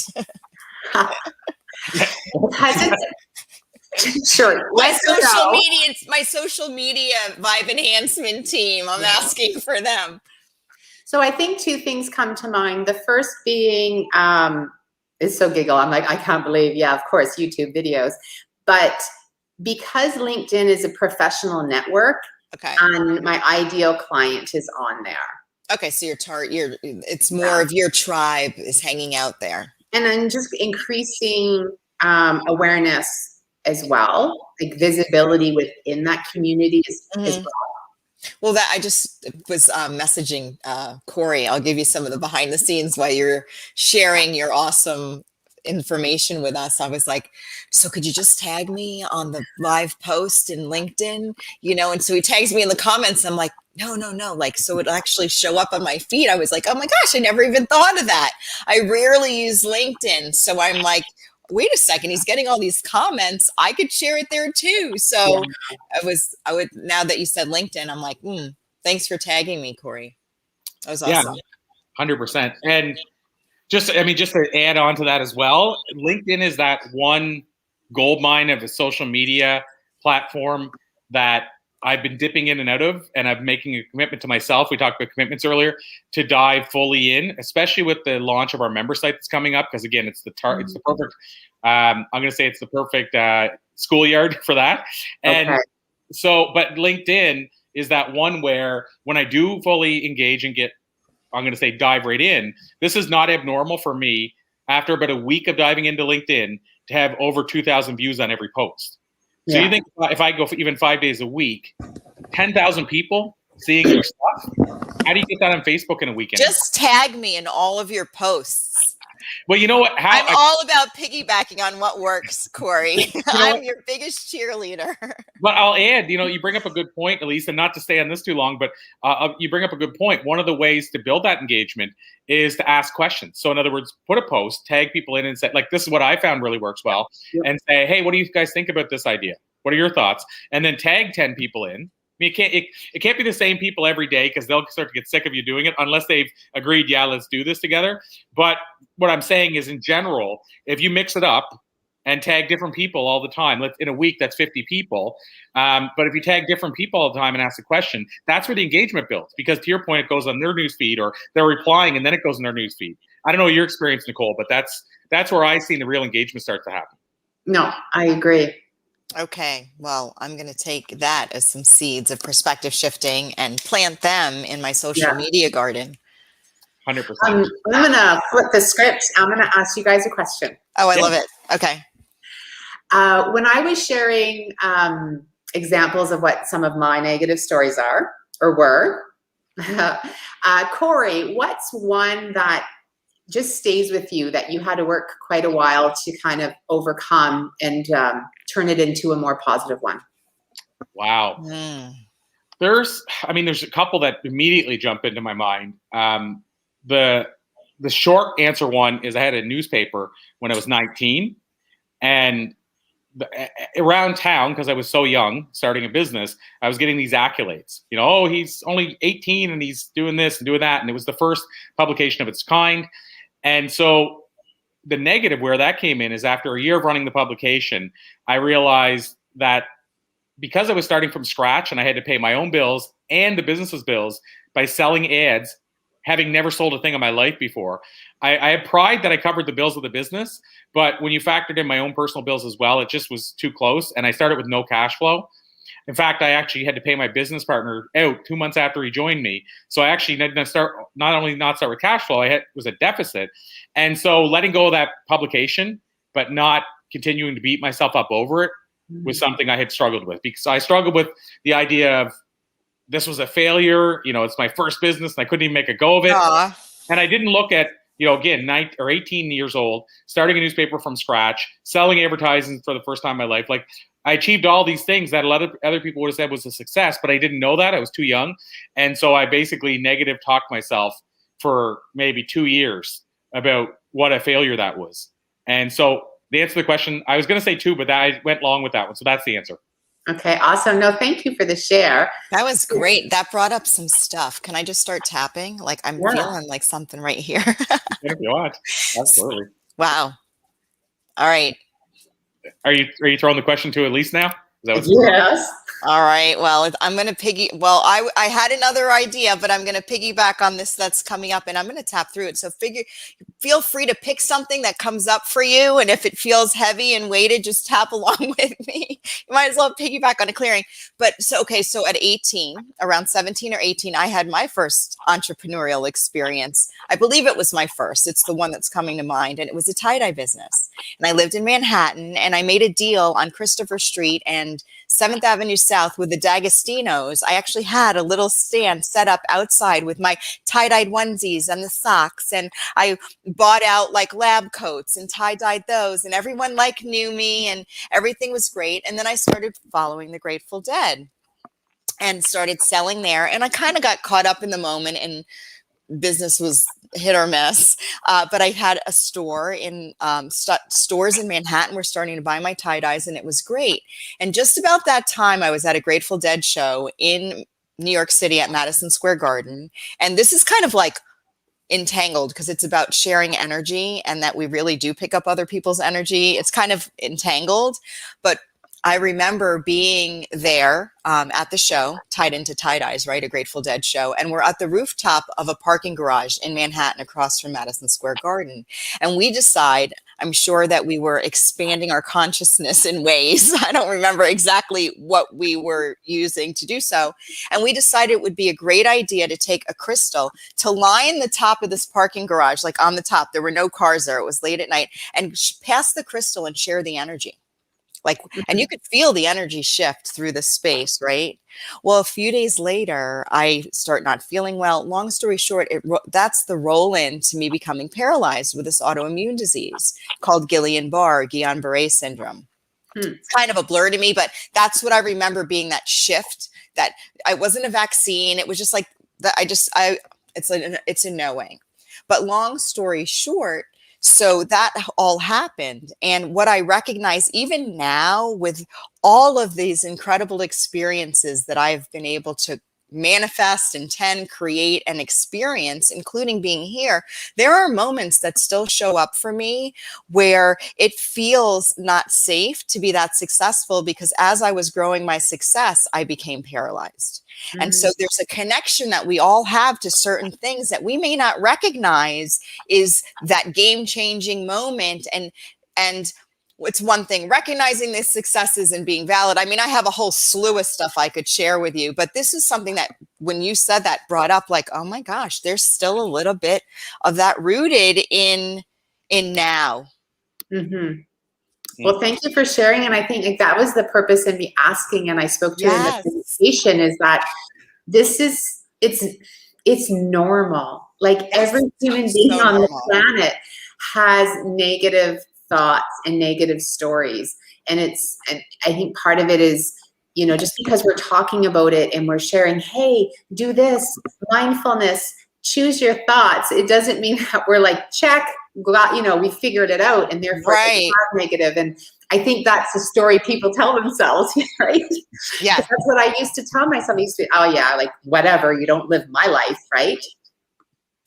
Exactly. But it's interesting to have that awareness. I believe, and you talked about recognize. So in Flip Your Script coaching, we have recognize, release, and restory the limiting beliefs and the subconscious script that has your mindset. And you used recognize, I think, in step 1, 2 in awareness or alignment. Yeah. I would ask you to go in the comments, and if you can write down the 3 things again, so I could go back and plant those seeds, because they were very powerful. But we all have those experiences. We all have those moments that start to show up, and I welcome everyone, yourself included, to say, how old am I? Like, I could feel that 19-year-old when Corey was talking about that. It wasn't my, like, however old I am, I'm not going to share my age, badass self right now. It's a version of me that still is having a hard time with the moment that happened, that experience. And I think that recognizing it that way makes it a lot lighter. Mm-hmm. It was a moment that I haven't really, found my alignment in yet. And it's showing up again.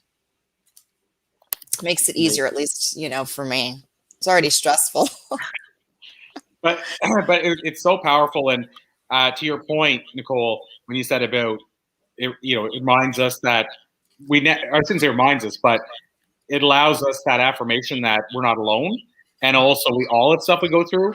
And I love that you add that, because the truth is we all go through it. Is Elise probably doesn't know this, but I've counted the numbers recently. And between this event and the other event we do alone in the last 6 months, there's been roughly 180 interviews.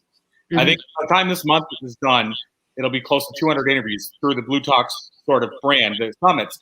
And the stuff we've covered, it's one of those things where you'd say, well, we figured it all out by now? We did 200 interviews talking about this stuff. And the more we do them, the more we realize we're never all going to get it so simply figured out. No. But what does that even mean? Figured out? I think figured out in and of itself is a belief weed or a concept weed that keeps us maybe buffering in a certain way. Like, what does figured out even mean? Who cares? Like, if you're happy, like, figuring it out really isn't even on the menu, Yeah, so for me, what it means, and I'll add that answer, for me, what it means is that when Nicole said, the idea that, okay, I'm going to do this and then it's all going to be better. So to me, when I figured out means that I'm not going to have these challenges anymore. What I'm saying is I think we're ever going to me, that's what, in that context, figured out to me means everything's perfect and happy. And what I'm saying is what we've learned to me, or what I continue to learn with all these interviews, is that doesn't exist. Like this perfect oasis where we're trying to get to, where everything's easy and there's no challenges and there's no struggles with life.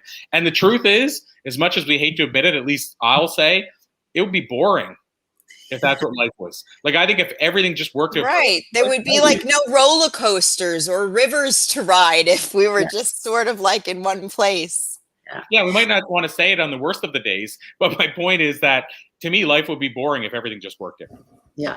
Well, to your point, I mean, on that, it was just funny. I was going to say like the ebbs and flows, because I know at the beginning of my journey, caregiving journey, I tricked myself and I was like, oh, it's going to get easier as my daughter gets older. And as you know, I use the example, oh, I've mourned the loss of my daughter that I envisioned. And like, no, nothing is like linear.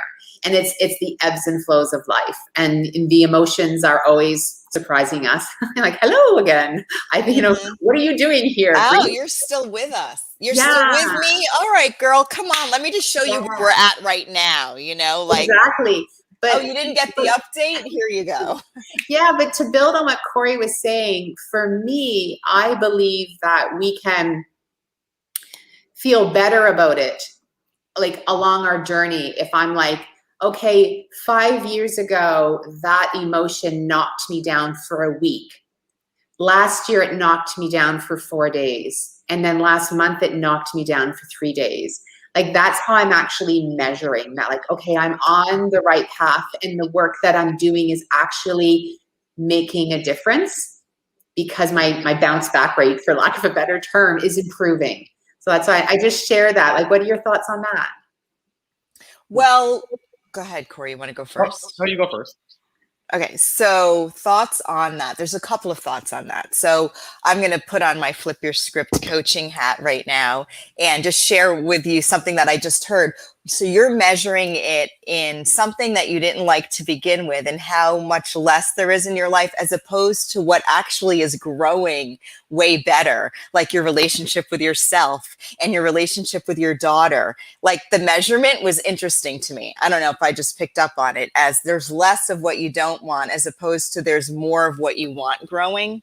It's a Flip Your Script thing in my head. But that's how I measure it. Is that ironic?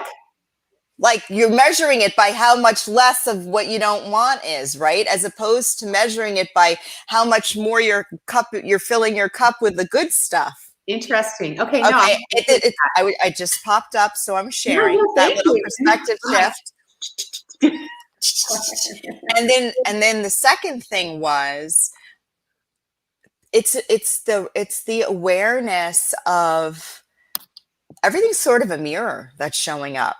Oh, this is what I was going to say. It came back to me. Are you ready? Yeah. You were talking about what the experience was bringing up in you, frustration and resentment and anger, right in the beginning, like for the 7 weeks, like all this stuff was coming up. And what's really interesting is we were talking about this yesterday, Corey, with what was in your cup. Like if a cup gets knocked over, right, and there's water in it, well, the water will spill out. And if the cup gets knocked over, and there's beer in it, the beer will spill out. So what that experience, this is the way that I was like interpreting it, was showing you is that you already had that in your cup. I was frustrated. I was angry. And we talked about this global plot twist and this whole, I call it the global plot twist, is a chair. And when we sit in the chair, a lot of what's coming up is what we brought to the chair. Like I have a client who's a quadriplegic, and he shared with me that what really is his struggle and rooted in him has nothing to do with how he ended up in the chair. He brought it to the chair. Yeah. So you started, that was a chair that you were in and all this stuff. And I get it, girl. 2020 was a huge mirror for what I already had going on, I think, for me. Mm-hmm. And I think for a lot of people, and that example that you used was like, oh yeah, you know, she was in the chair with me. We're in the chair. Well, actually, before Corey speaks, I need to share what's fascinating is that had I known about the COVID, but I set my intention for 2020. It was to feel all emotions. You're like a total like master creator. How's that? That was good. You nailed that one. Mm-hmm. Amazing. Okay, go ahead, well, no, so I actually have to wind us down because there's never enough time. But and I always call it, as everybody knows here, to be continued, because this won't be our last interview, Nicole. But I also got to be that person that kind of keeps the flow. So me as well. Yeah. So my question, though, very last question, most important perhaps, is how can we connect with you? True. Find out more stuff, all that kind of stuff. If people say there wasn't enough time, I want to get to know Nicole further, where would you send it? I say I keep things simple. My website is NicoleDauz.com, Instagram, LinkedIn, everything is Nicole Dauz. So follow me on Instagram, follow me on LinkedIn, check out my website. In addition to the coaching that I do, I'm hoping to start retreats again. Oh, come, we should chit chat, girl. Come stay here. That would be awesome. And so, and I write weekly blogs. And so I think it's just like there's lots of free content that I provide, whether it's the videos, self-care tips, inspirational quotes, and just like planting seeds to help people make that first step towards self-care. I would love to connect with you or have one of our Vibe Enhancement specialists connect with you and share some of the seeds with our guests that come and stay here on our website. Maybe we can have a link to like the seeds that you share. So when they come and they go to the site, they can share some of the seeds, plant some of those seeds. And I think the last thing is that everybody knows a caregiver.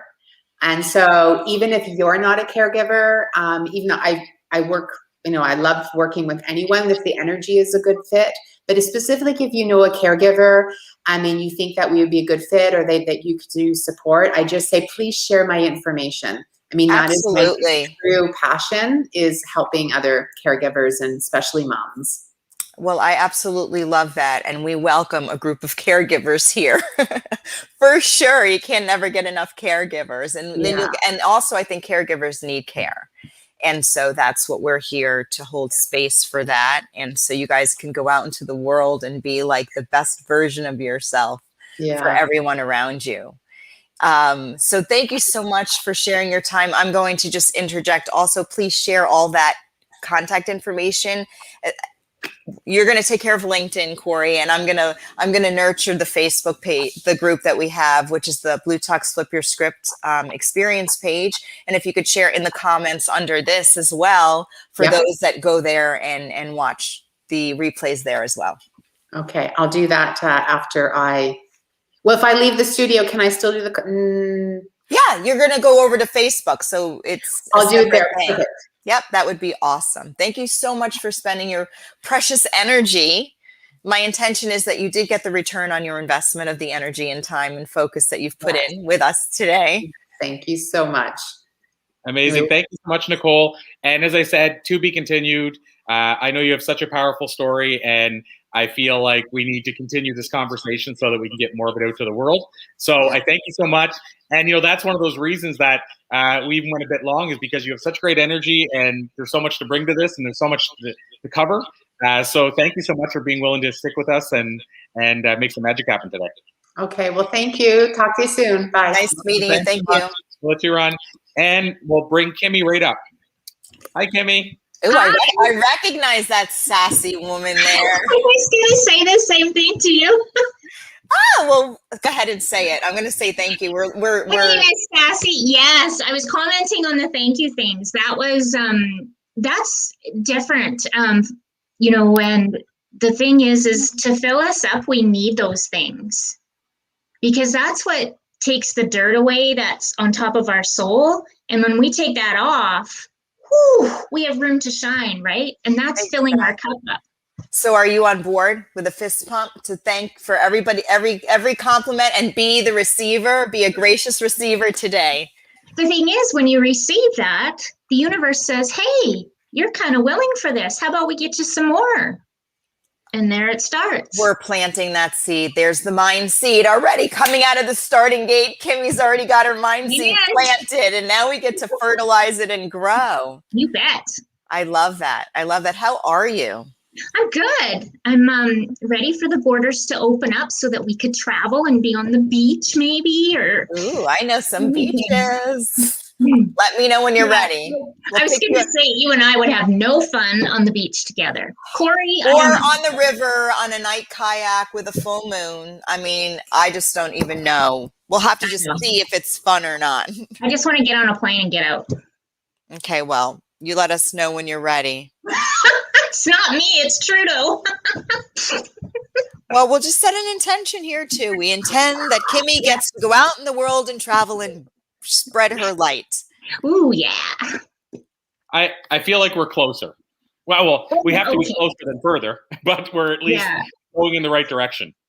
Exactly, so we are. That's what it feels like. I mean, Elise has a retreat and she's flat out, like full right up, and that wouldn't have happened probably 6 months ago. No. It did. Well, no. When was December 9th? Not quite 6 months ago. But yeah, Manatee Landing. Isn't that a cute logo? Oh, that is cute. Yeah, that's our Manatee Landing retreat logo. We just got them in and stuff. So I'm all like, look, what do you think? Where are you again, Elise? We're in Weeki Wachee, Florida, which is we're known as the Adventure Coast. Oh, so it's very outdoors. I'm intending that in the beginning of today's live, it came through, at least some of the retreat. I wasn't able to see it yet.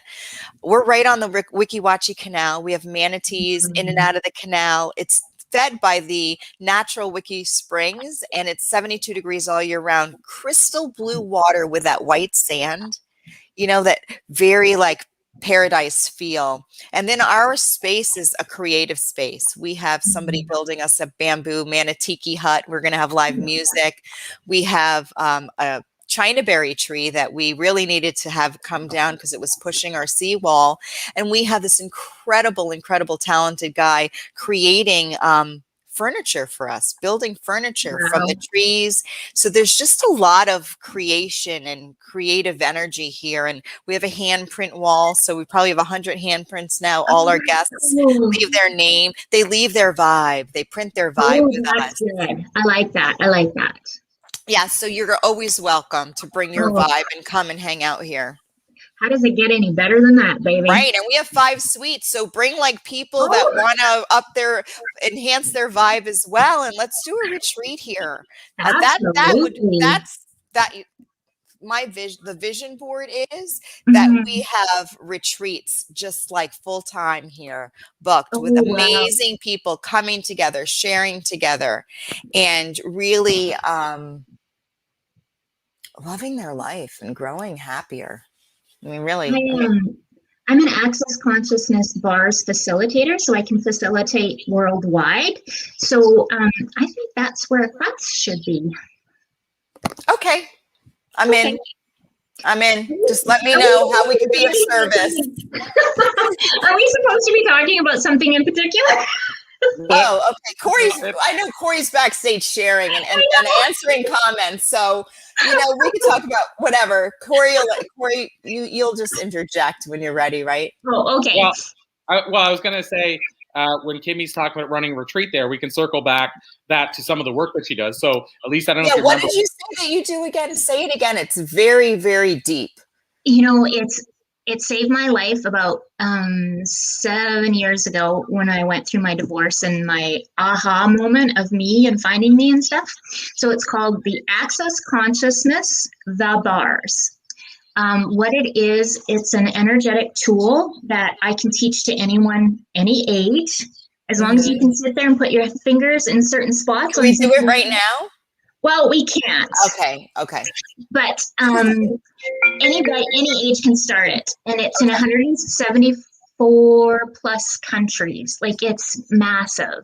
And what it does is, how I explain it is as a non-talk therapy. So we subconsciously have junk and funk in our head. I call it emotional plaque. Yeah. I call it something else, but you said shit on here and we couldn't do that, so I can't say what I say. Can't say shit, Kimmy. Oh, sorry. I won't say shit again. Okay, perfect. And carry on. So anyway, access bars, there's 32 points on your head, and those points represent form and structure, sexuality, healing, kindness, gratitude. What else do we have there? We have joy and sadness. We have one that's called the implant band, which is your mother loads your whole being. And when these spots on your head are touched in the right sequence, it releases what's holding you back in your subconscious that you don't actually know is doing it. So if get that loud and clear. Okay, can I use you, Corey, as an experiment? Yeah, for sure. Corey's grandma always would go up to Corey and get his cheeks and go, "Oh, you little chunky monkey." And Corey doesn't know that all his whole life that's been holding back him from exercising and being lean and self-conscious, self-love, self-respect is in the tool. So while Corey is laying on my massage table and I'm hitting the spots, it's deleting it.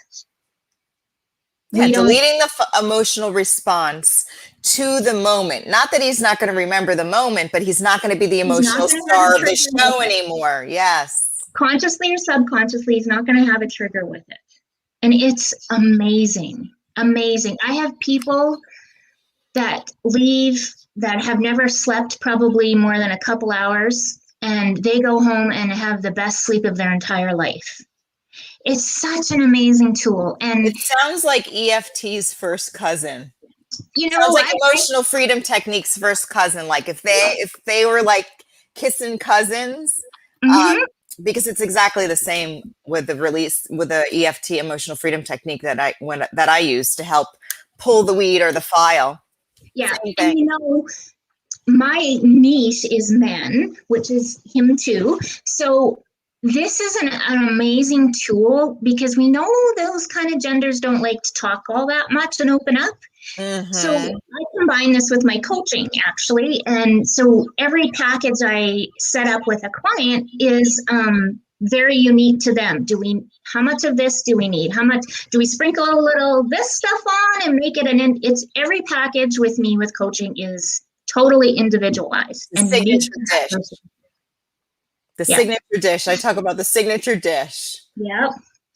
And so this tool, can you spell it? Can you spell what it is again? Because I can type it out later if you want and put a link in. That would be awesome. Okay. Now I'm going to stay focused. I'm thinking, I don't know how to spell it. So I really want to be present. Okay. All right, ready. Carry on. So anyway, when you're on the table and this is going through, you release things that you don't know. You have no idea. And it is a modality that when I'm working on my client, I'm receiving what they're being deleted. And I'm also receiving what's being infused for them. Maybe they have financial doubts. There's a spot for money. And the way we have attachments to money, the way we can't receive money. So you can manifest and manifest and manifest all you want, but if you have subconscious barriers and blocks and judgments around money, you ain't going to receive nothing. Now you might get a little bits and pieces here and there, but it's not a lot harder than no. you think, than you need. It needs No. to be, right? No, and that's the thing is, everyone can manifest and say the words. Are you in your own being able to receive? It's not by just saying yes. There is stuff that has to be worked on and let go to be able to receive. And I love doing that work. I love doing that work and asking those questions. And it's all perspective that you never knew was something different. And that's a lot of my coaching too, is different perspective, right? A lot of people come through and say, I just don't see this. And what's common sense to you or me or Corey is not even in someone else's realm of perception. Not even in their peripheral vision. No, and that is not a right or a wrong or a good or a bad. We're all individually, uniquely raised different, even siblings in the same house. Emotional awareness is what is behind the Him Too movement, and now that's blossomed into Her Too and You Matter. So I'm kind of busy and I like it. I love it. It's, you have to be able to receive. And there is so much more to just saying. Well, that's our theme then, isn't it, Corey? We have a theme today. It's all about receiving, being the great. Yeah. I mean, gracious receiver is nice, but even just being like a happy receiver. Absolutely. When Lisa was talking this morning about thank you, I got on right away and said, I tell my clients, if you aren't comfortable, just say thank you and allow that acknowledgement to come in, because once that acknowledgement comes in, it starts to shake things up a little, maybe take some dirt off the soul that can shine. And boy, oh boy, you carry that's filling your cup up. I would like to make a personal compliment. Let's see. Okay. I'm going to test you right now. Okay, baby. Since the last time we spoke, your energy has expanded exponentially. Your sass meter is like off the charts. Like you were already sassy. Like you already had, your juju going on. But like whatever you've been growing, I'm digging it. Well, you know what? Thank you so much for noticing, because it is so deep inside, I can't keep it in. Well, I'm glad you're sharing it with us for sure. Yep. So you're overflowing. That was a double win. You gave a shout out to Juju, your friend. Oh, right. Hey, Juju, if you're there. She commented earlier today. She did. So, but I was going to say as well, whenever I mentioned as far as you said you remember Kimmy, I was wondering if you'd remember what she had talked about last time, which was the Him Too movement. And she just mentioned it there as well. So I didn't know if you... I saw it behind her. I saw it behind you. And I knew who you were. But Kimmy, you're like one word. I get it. Like I'm really Elise, if you notice. I'm just Elise and you're Corey. Okay. So, but yeah, I just wanted to say like this energy, the shift, the vibe, whatever has shifted in your life is beautiful because it's contagious. It is contagious. And you know what? It's contagious. It's magnetic. I've had a step and I'm catapulting out again. And it's just remarkable. Like I am so blessed. And I love your hair, by the way. Looks good. I was doing it while Lisa and Nicole were talking. I'm like, I've got it on. I've got the thing on, and I'm like stopping to comment, put my glasses back on, take them off. Well, it works. I was outside, so I'm like, I just didn't even have a chance to poof it, but I noticed. I reckon, and it got long. Your hair got anyway. There you go. That was the compliment. I was looking, and I'm like, It's all good. My hair looks Not good. to put you on a. I yeah, it love looks what you did great. with your hair today, Corey. That side flip is amazing. I can see those two little hairs sticking up. I put the one right there. Yeah. But I was going to say as well, when you mentioned about just first name, the one thing about Kimmy, I have to say, yeah, true. At least we're first names, and most people use our first names on here and know us that way. But Kimmy like goes to another level, to the point where when people say Kimmy who, and I'm like, just Kimmy. Like I mean, and I also when I first met you, you had one last name you went by, but then on Facebook you had a different last name. So I was just like Kimmy. Like so she literally is like Madonna. Like she goes Just by one Kimmy. name. Yeah. You know what? And I want to say maybe this is something that came up, Corey, because you mentioned this. I was married and I was too scared to give up my married name in the small little town we lived in because I thought, oh, if I bring up my maiden name, nobody's going to know who I am. And then, I didn't want to be different from my children, even though they were older.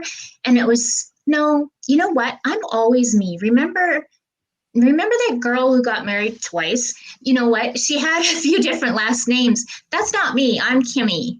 And every being, and I think for ladies, a little bit of an empowerment is if you have credentials or education after you're married, that's yours.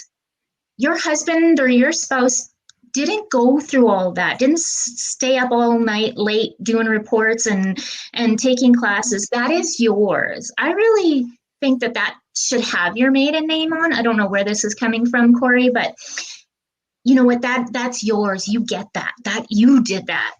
Or just leave it as the hyphenated. Yeah.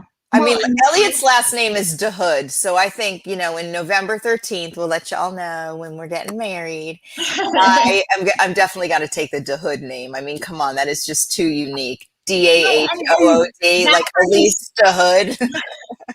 That's fine. But now I have certifications and certificates with a little bit of everything. And so that's why it's just Kimmy. Well, and to that point, Elise, I would argue, and I think it depends on which part of the world you're from, Rothman is pretty unique as well. Oh, thank you so much. So it'll be Rothman DeHood. Yeah, because I don't hear that name often at all. Like Elise Rothman, yeah, that's true. I can't even think of it. No, I just mean the Rothman part. I don't hear that last name that often. Depends where you're based, probably, right? Like maybe in Florida. Honestly, I've never met another Rothman. Ever. So there you go. You said ooh, thank you for noticing, Corey. But yours is too. So, yeah. It's interesting, and I mean, I guess being the only guy on the call here right now for people, it's interesting because my girlfriend went through this, and I talked about it yesterday, and she's, as we know, she's pretty open. She went through a divorce, and she wanted her maiden name back desperately. Like, it was like almost the first thing she wanted. And I think it was to do with an identity thing, like to get her, as you said, her identity of who she was previous to that back. I mean, now that part, I'm just speaking words. I don't know if that's what it was. I just know that it was a big thing to her. And that's exactly what it was for me. It was, who am I? Like I have to be this for my children. I have to be this for my business. And I asked my kids, I said, is it going to be bad if mom changes back? And they're like, no. And actually, when we got separated, my son instantly started calling me Kimmy K, which Krochak is my maiden name. But him and his friends were like, hey, Kimmy K. And I'm like, guess it's I like that. Kimmy K, yeah. Yeah, that's awesome. Well, my son and I have two separate last names. I mean, I kept my last name. For my first marriage, I kept my last name, and my son's name's always been different. And it's never been... I'm Elise, and he's Dre. His name is Andre, so I call him Dre, and I always just go by Elise. My last name I never really think about. Isn't that awareness of what a label is or a name for us? Like we have so much stuff attached to that when it's just... I like my label. I like Elise as a label. I could have been Ida. My great aunt was Ida. Like, could it be? I don't know that I'd own Ida as gracefully. I don't think so either, dear. Ida. You would have rocked it anyway. My mother. I would have rocked my Ida. My mother took back her maiden name when I was younger, and we were really close. And I think that was the struggle too. Like, will she have a different name than me while I'm going through school. Never even factored in as far as my schooling. I mean, the kids at school, like everybody says, yeah, I guess it depends how big the place is. Ours isn't that big, but we had like 3,000 people when I was growing up, and nobody ever said your mom's last name's different than you. Like, I don't even think they knew what my mom's last name was. And these are friends of mine came over. They just maybe assumed it was mine, the same name. I have no idea. But she was worried about that. Basically, she was just Corey's mom. Yeah. But it never even happened. Like, it never even happened that it even crossed Dre's over. mom. My name is Dre's mom.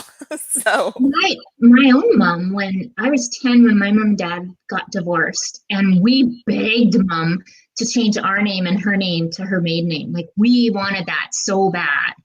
And she just couldn't. Yeah, we didn't love the rest of the family that was involved with my dad's side, and desperately tried to keep communicated. And there's a bunch of cousins that we do, but there is something like that was our tribe kind of thing. Right. And we wanted that, but it was a different time in the 70s, totally different time in the 70s. And now it doesn't even matter because you're just Kimmy. No. Yeah, I'm just Kimmy. I want to circle back to the work that Kimmy does, but I will say this is an all right. interesting. What do you do again? Besides, Before we get there, I want to say you are SAF. I can't even say the F word. Wait, Corey, I just want to share this one more. So we had this woman come to visit us, and she had this big platinum hair, and she called everyone sugar. And she's one of our guests from North Carolina. They were an awesome group, and there's a whole story about who her relationship and how sassy and gorgeous and she was just SAF, if you know what I mean. Like, I was just like #SAF. I mean, that was her. And she was in a relationship with this other amazing woman. They were together, and this other woman was very much her own being, very different. And what I loved about, we'll just call her SAF, is that she just loved from her heart. Like, they were the oddest visual couple ever, but getting to know them together, they were awesome, and her kids were here. But I think that I'm going to #SAF you too. Oh, baby. You. SAF you too. I love it. So all I was going to say to finish off that last thing, has nothing to do with SAF, but I was going to say that it's interesting because there's labels that we put on ourselves, just to finish off this label thing, because that's really what it's about. It's funny because I started thinking as we're talking about it, why do we even do that? Why does somebody have to take somebody's name when they get married and what have you? But I think where it probably started, I mean, there's probably a bigger thing than this, but one of the areas where it does factor in, I guess, is when you have children together. So in other words, what name are they going to take? And the reason, what made me think of that is Shelly has her maiden name back now, and the two kids have my last name. And so, I feel like, and I shouldn't speak for Shelly, and I don't want to even, broach this area, but I feel like she'd be happy at some point to have my last name. And I think there's more bigger than just like, because the kids will have the same name. But I understand that the kids have to have somebody's last name. They have to have a last name. But I don't know. I mean, we could make the argument as to where it started, but it obviously started because men wrote the history books, back in the day, even the quotes, and I struggle with this all the time. Even the quotes say, if a man can conceive it, he can achieve it. It's always a man. And what was really strange to me, so I think it was Shelly yesterday was reading a quote from a story or article she's writing. And she said, if a man, blah, blah, blah, it was a quote. And I'm just like, how weird is that all these years later, women are still having to read a quote that only has the man included. So now when I'm rephrasing quotes now, I'll say a person, because, and it's not that I'm trying to, really you could say a man or a woman, but I just think that makes it easy to say a person. But my point is I think it's because men really controlled the history books and what history looked like. And so it's like, well, of course the woman's going to take the man's name. We're in a different time now, but I guess the challenge is I don't know how you change that, because again, the children still have to have somebody's last name. Or you just pick the cooler, just pick the last name that's just cooler. Yeah, I think which one you like the most. And I'm going to have a shout out for one of the Edmonton Oilers players, Nugent Hopkins. He's got his mom's last name and his dad's last name because they're separated. So, kids have options, and my poor children, I would not do that to them because that wouldn't really sound good. Wait, what we don't want to out, Crowchack Bennett. Wait, what would it be? Crowchack Bennett. Prochek Bennett. Yeah, you can't put that on the back of a name bar for a child in hockey. That's a little bit. But I really, hats off to Ryan Nugent-Hopkins for doing that. He stole my moment. And when the announcers on the hockey game were talking about that, they showed his parents in the crowd. And I was like, what an honor. Like, that's, how cool. That's just cool. So that's a shout out to him. Well, I have to just say thank you because my son's name is Andre Rothman Mickelson. So he always reminds me that you just planted that aha seed for me. Like, wow, like for him as my son, it's really important because he hasn't seen his dad since he was like 2.5 or 3. That's a whole story. We lived in Norway. His father's Norwegian. We came here. It's a long story. However, he's always been very proud of the fact that he's Andre Rothman Mickelson. Mm-hmm. So, and it's an individual choice. It's your core value and your belief. That's what you need. And that's an individual thing for each. One child in the family may not want that. It doesn't mean it has to all be together. I mean, I think you should be honoring yourself individually the way you need and what lights you up and what gives you your light up. And it was just easier for me because I didn't have a middle name. I'm like, oh, it could be Rothman. Okay, easy. You can have one of mine because my mom gave me 2 middle names. I have 2 as well. Wait, what are you, Kimmy? What? Kimberly Ann Rose Krochak. Ooh, that must have been Kimberly Ann Rose. Yeah, when trust me, when that all came out, I ran out the door. Right. Well, I have 2 middle names too, and I know that's not as common. Mine's John Edward, but I gave my son 2. And so you're Corey John Edward. Yeah, I like that. That's a nice ring. But now, what the interesting part is, our youngest son is Elijah John Edward, and the older one is Sebastian Eric. So one is 1, and the other is 2. Yeah, my daughter's middle name is Jade, J-A-Y-D. 2 letters from her grandma Jackie and 2 letters from her grandma Gladys. Oh, I like that. J-A-Y-D. Yeah. I like it. I love it. Wow. That's so funny. You know, it's funny. My son has 2 middle names like me. My father's out of the picture. And because my husband was the only son, it was a big honor thing for me because I didn't have a dad, and his dad is, my kids just adore his dad. And so I really wanted to honor that. And, at the time, of course, you don't think things will change. But his name is Chad Wade Douglas, and Wade is his grandpa's name. That sounds like a very famous name. It does. It's rich and powerful, isn't it? And Douglas is both Mark, his dad, and his dad's middle name. So it's all in together. It sounds like to me, it sounds like an old Western name, like John Wayne, like a John Wayne movie. Yes, sounds okay. Exactly. Yeah. So having said that, we are winding down. So I want to ask Kimmy, get back to the. I know. Did we even get? But you know what? It feels like and if somebody could say, well, they just kind of chatted, but we're talking about a very, very deep area here. Like labels and it all. This is identity right now. This is recognizing one's value and how we want to be, how we brand ourselves and what's in our brand.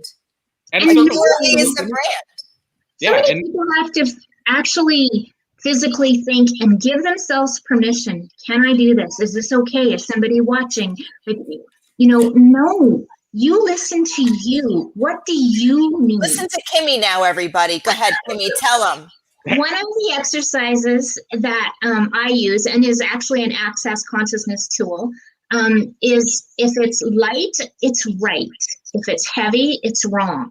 So what that truly means, the deep meaning of that is just because my value system and my core belief and what works for me may not work for Corey or may not work for you, Elise, but there may be some things that are similar. It's the details that weave it together that are different.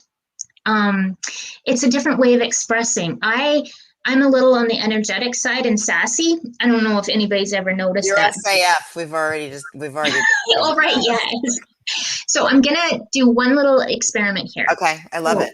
I'm gonna talk about how different love and what the meanings are. There's so many meanings to love, right? This is good stuff. Okay, I love it. yeah. My So hair's- what I'm going to do, what I really want you to remember is that both of you okay. and Blue Scripts is my tribe. And I freaking love that. Freaking love that. Okay? Oh my God, she just combined us. She So- said blue scripts instead of Yeah. blue talk and flip your script. Blue scripts. Sorry. It just came out. I Anyway, just don't feel wanna- I like don't wanna- something's getting boring It's kind of here. powerful. So Okay. anyway, I love you both, and I love the journey and the possibilities, meeting Corey and the networking and how I networked even to Corey and now to you. Okay, so get that image in your head, however that is for you. So we have a whole, this is a tribe. Now I'm going to express to you something different to each of you. I'm going to say something to you different. Corey, I love you. Now get the energy of that. Hold that. And now, Elise, girlfriend, oh, I love you. Okay, so we have two different energies. Corey got uncomfortable, I think, or his whole energy changed, didn't he? Because it was the way. Your forehead's not as shiny anymore. No, We can see the beads of we sweat. just backed right up, right? So how we perceive things is, and our assumptions and our expectations, whew, we gotta like lower these barriers down every day, people. Okay, so one of the exercises I do is light and right and heavy and not so good. Not so good for me. Light for me, right for you. Heavy and harmful. You know, and did you feel how heavy that was for Corey to receive? I was like, dang, she's getting her sass on with him. Wonder what's going through his head right now. Focus here. Okay. We are on time. Yes, you made him feel very uncomfortable. Good Exactly. job. When I came to you, I was, hey, girlfriend, like. I know. I wanted to be like, hey, girl. I know, like I'm gonna pick you up after this. We're gonna head to the beach and have a couple cold ones, right? I'll pick you up. Don't worry. Okay, yeah. In the RV. Meet me at the border. So, what is life? Okay, so that was very heavy for Corey to receive. Are you okay now, Corey? Oh yeah. Okay. 100%. I don't think she is. He's cracking. Okay, so that was heavy for Corey to receive. So that belief for Corey was very questionable. So that was not right for him. Okay, so that's when it doesn't feel right for you. So that's not a right. When you received as a, ooh, yeah, that's a light. Okay, so every being, and that's what I use instead of male and female, is every being, because I don't like this label stuff. Like, besides calling me a princess, I don't like any other label. All right, so you don't want the sass title anymore? Oh no, I love that. That's good. That's good. You could be a sass. You could be a sass. You could be a SAF princess. Oh, I like that. Okay, back to the focusing Focus. here. Focus. Focus. So we have to give ourselves permission to feel it's okay for something to feel different for me. And I still agree with the topic, but all the details in that topic are different than the next person. So light is right, heavy is not. It's not a good or a bad or a right or a wrong. It's just learning your individual values, beliefs, and what is your thing. That's a huge tool. Yeah, I love that. And I have to say, this is kind of somewhat full circle. Here's an example of what you just said, Kimmy, in real time today. So when we had Lisa on, and again, whether it's right or wrong, it's probably, I think it always comes back to it's something in me, not somebody else. But, you know, whenever I said that Lisa's pictures, which I truly believe, Yes. I feel they jump off the page because I can feel her energy in the pictures. Then I thought, I hope I didn't make her uncomfortable by saying that. Ooh, start tapping on that right now. Yeah. Right in there. But what I'm You're saying still is, projecting you're uncomfortable on her. but what I'm saying is, to Kimmy's point, how do I know it? Like, I don't know if it did or didn't. And, you know, I'm just commenting in general. After I said it, I thought, well, maybe that isn't fair to say that because, you know, and I know we said we're receiving the compliments today, but I'm just saying, you know, maybe it makes another person uncomfortable. How do I know? But to your point, Well, it's interesting because we've been talking about this all day, and Kimmy, you've mentioned it a couple of times too, in the receiving space. Mhm. If whatever's coming up for you, in even you making that comment, if you are feeling a sense of uncomfortability or whatever the word is, then it's an opportunity for you to recognize that you already have that in your cup. So it's not even we make it about how somebody else is receiving it. So we're really projecting our own stuff and kind of procrastinating in a way, if you want to be honest, with really just coming back to who we are and saying, wow, this is really bringing this up in me. Just like whenever it was, I'm like, I got to tap on. When you shared that moment when, oh my gosh, who just asked us? Who was our last guest? What was her name? Her name wasn't on there the whole time. Yes, Nicole. And she asked us, she reversed asked us the questions. I could feel it come up in me. Both of you stopped. You just halted. You didn't push back like Corey did with it. I love you, baby. But yeah. And the thing is, remember this is very important. Besides the light and the heavy, over 90% of what we feel or get that moment is not ours.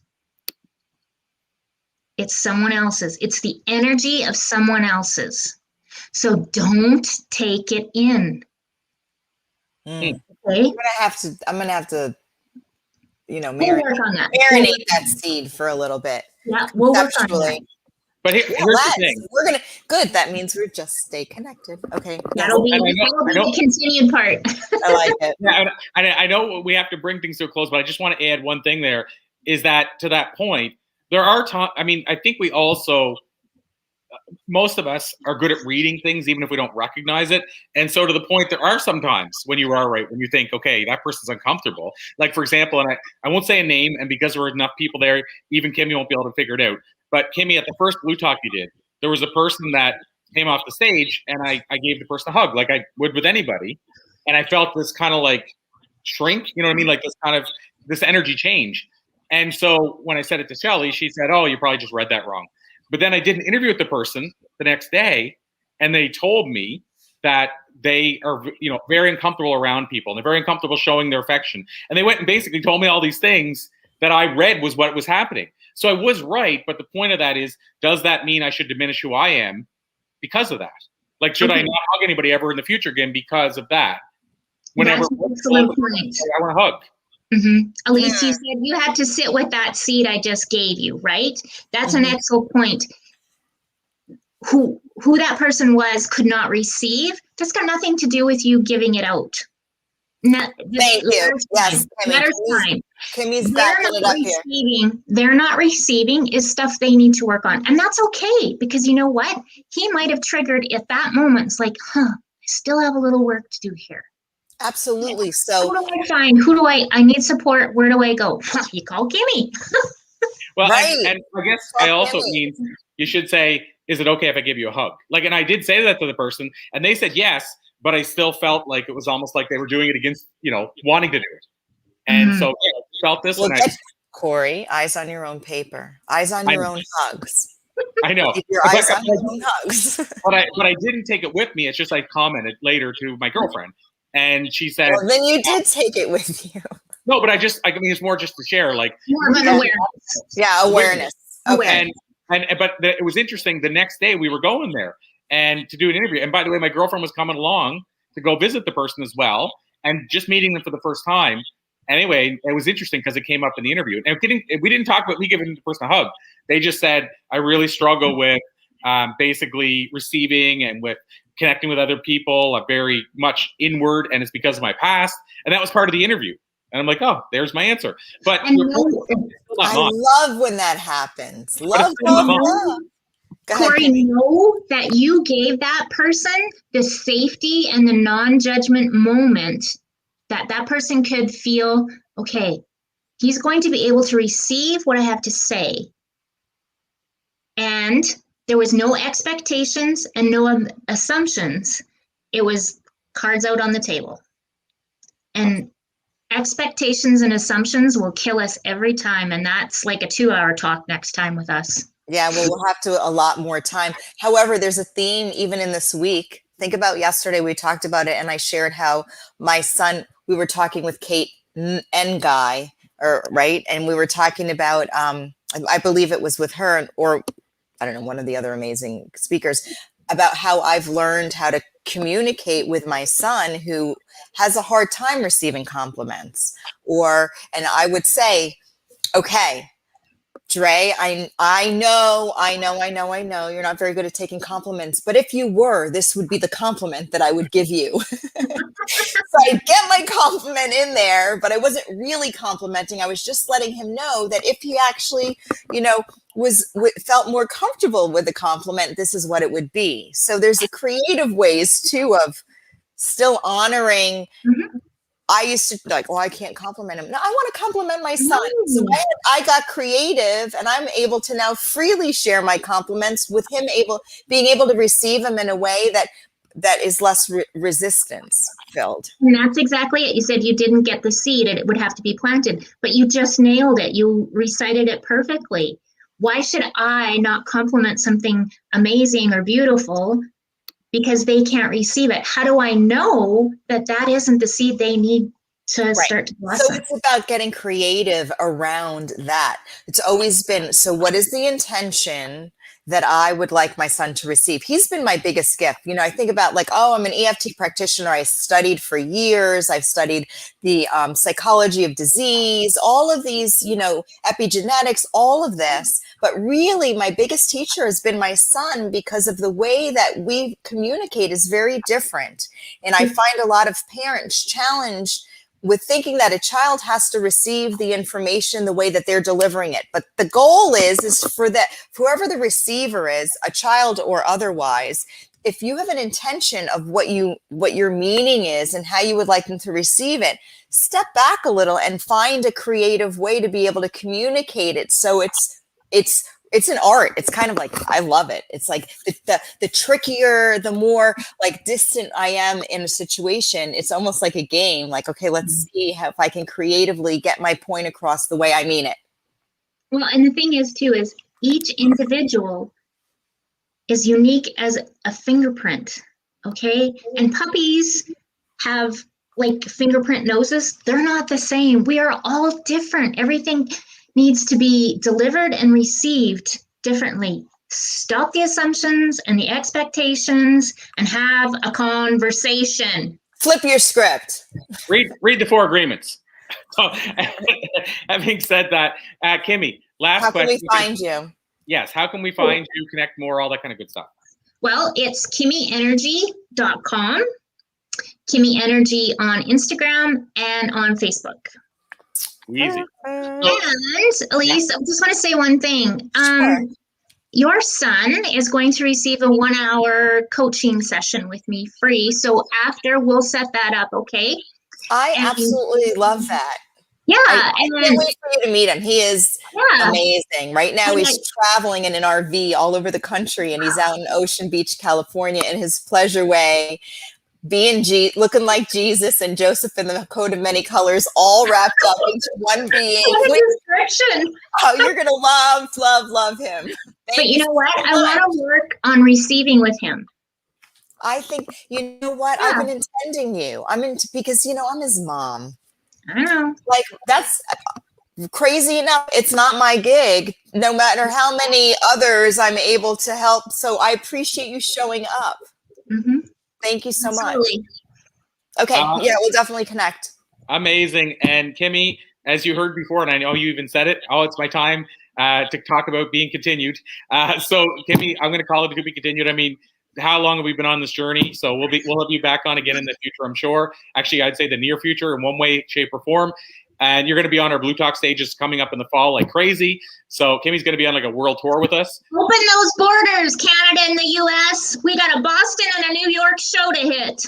Yes. And in Canada, Toronto, and Alberta as well. Yeah. We got lots coming up. So Kimmy's going to be on our stages like crazy. But in the interim, Kimmy, thank you for being you. Thank you for joining us today. And again, to be continued, my friend, and the not too far off future.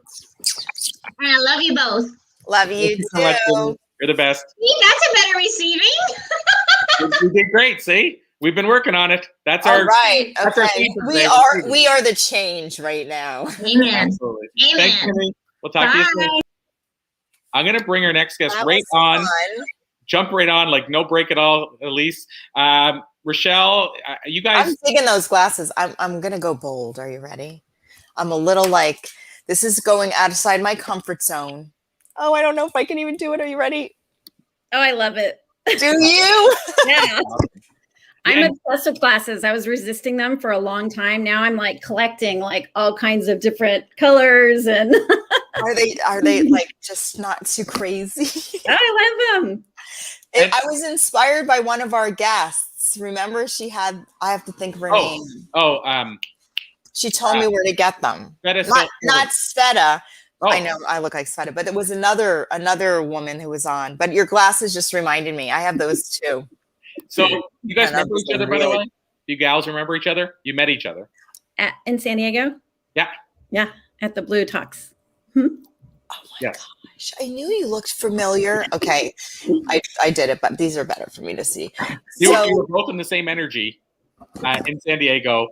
And oh my gosh, I do. How are you? I thought, well, maybe you were on another glasses. Oh, there you are. Now I can see you, really. Oh, wow. Well, good to see you again. Yeah, you too. Thank you. So where are you? I'm in San Diego, North County area of San Diego, and it's a beautiful day like always in San Diego. My son is in Ocean Beach right now. Oh, nice. Yes, he's one of those, RV vans that moves at 2 a.m. and stays overnight and sells, rings and is happy right now. So I'm like, great. Yeah. So you might not remember this, Rachelle. So Rachelle was volunteering that day for us, and Elise was the person that showed in the RV, and so she had to find parking with an RV. So and Elise spoke on the stage about mind seeds that day. And flipping your script. Yeah, I totally remember. You were like the producer. You were like making it all happen. I was just hanging out doing whatever needed to be done. It was awesome. Well, you owned your producer.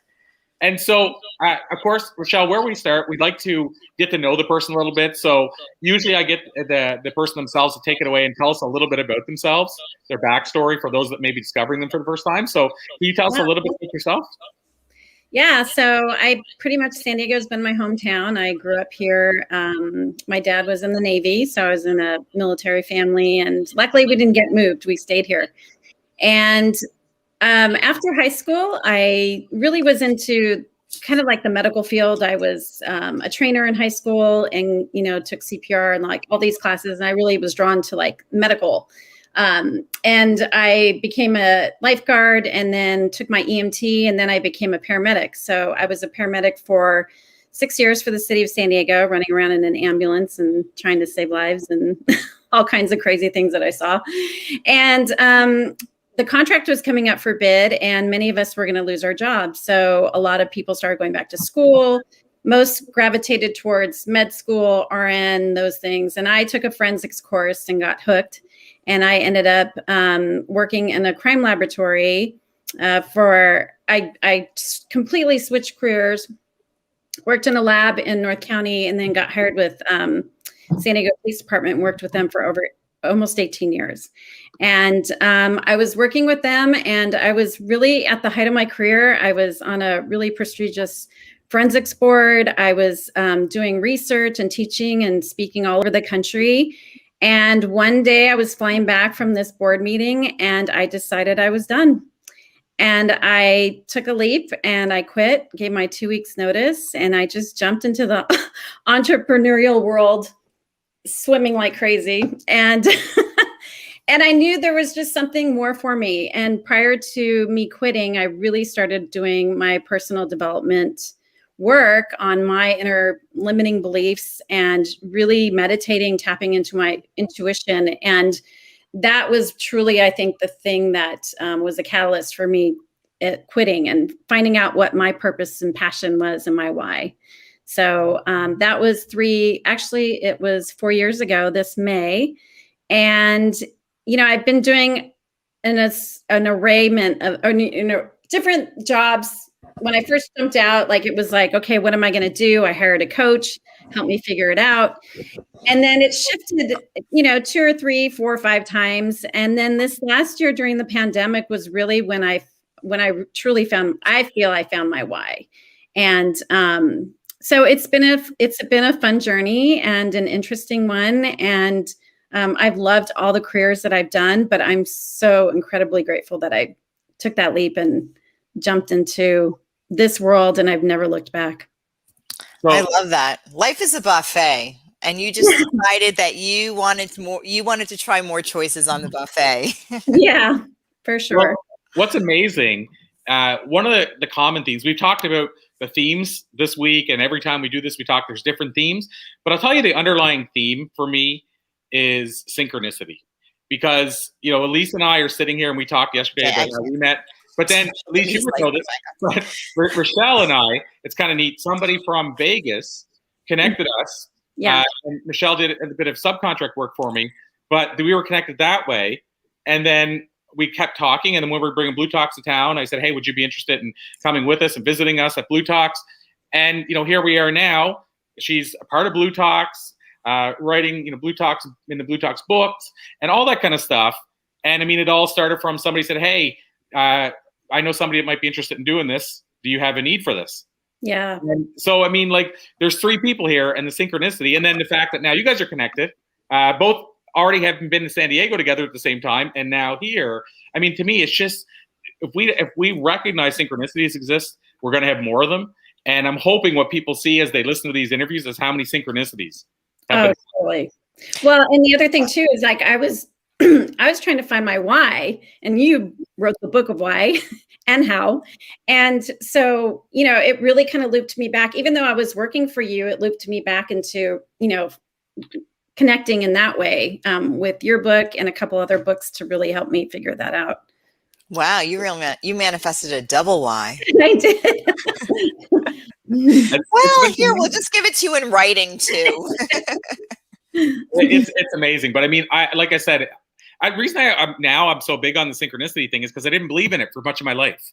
So now that I see it and witness it happening so often, I'm like, I want everybody to know that this thing is real. It's not just all these random coincidences that all just happen that way. Absolutely. And we play an intricate role in creating these. Like, we can actually summon them. We can be in a frequency. It's like tuning into a station. So once you recognize that it is a thing, that they are, that it's those moments occur and the interactions show up, and then you're like the star of that, and you can actually be like the player. It's like this real-time virtual reality interactive way of living. Remember the game of life? Yes. Yeah. Did you have that? Remember there was a wheel? Yeah. It was the game of, so I see all of this, recognizing the synchronicities, the miracle, being the miracle to recognize the miracle. Like, that's the miracle. Miracles are everywhere, but the real miracle is the ability or that connection to and recognizing and believing it as a miracle. Now, and so, I was going to say the key thing as well, just to add one more thing onto the synchronicity, because I know we'll jump off it soon, is the key thing is you also not only have to believe they exist and summon them, but you also have to recognize, and this was a hard part for me, they don't show up in the way you always think they will. I almost missed it. Sometimes it's like, this is not what I thought it was going to look like. Or it didn't work. I wanted to have a New York Times bestselling book, and I didn't get it. Yeah, but you landed a TED Talk that allowed you to impact X amount of people. Maybe you asked for the New York Times, but the universe said, that's not you. We've decided that's not your alignment. This one is. But so many people give up because they're like, I asked for the TED Talk, it didn't, or the New York Times book, it didn't show up. So I think it's also recognizing that just because you ask for it in a certain way, you still might get it. It just might look the way you think it should. I just want that. Yeah, and I found, like, meditating, my inner voice gets really, especially when I'm doing it consistently and regularly and, for longer periods of time, it gets really loud. So I remember before I quit my job, I was sitting next to this guy at this, I went to go see this personal development speaker, and I didn't know why, but I'm like, I know I need to get his number or his contact information. And sure enough, he's the person several months later that was at WeWork down the street when I quit my job, and I ended up connecting with him, and he really helped me, like, in that transition period. So, and that was like a year before I had even quit. So yeah, there's so many, and there's, when you see them and recognize them and realize why, then it's awesome. So I want to circle back to what you do, Rachelle, but I will tell you guys, I just watched rewatched Mark Nixon. If you remember him, he spoke at the. Oh, I love Mark. He's so awesome.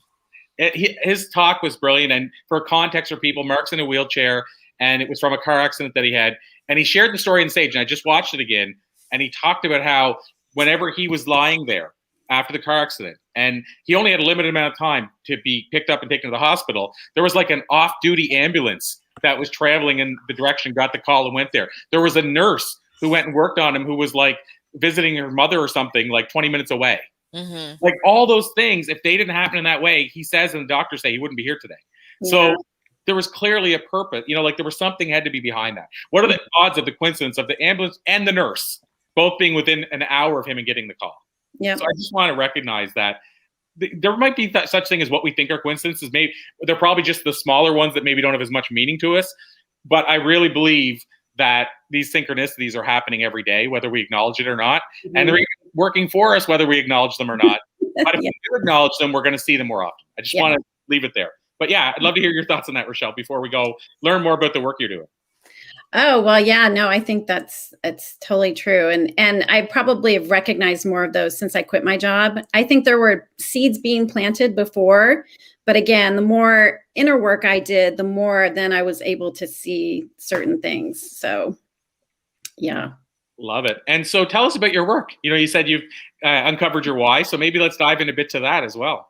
Yeah. So I help clients amplify their voice, their brand, their message through various media platforms. So I've been supporting a lot of speakers right now and business owners and entrepreneurs being on podcasts because, last year everything kind of paused as far as live events and things were shifting and nobody really knew what was going and they were waiting. And so podcasts kind of became like a hot platform for people to be on. So I was really supporting a lot of people and I still am getting onto podcasts. And then also, I am a musician. I love music. I was going to ask about the guitars behind you. And if, I'm like, she's got to be something with music.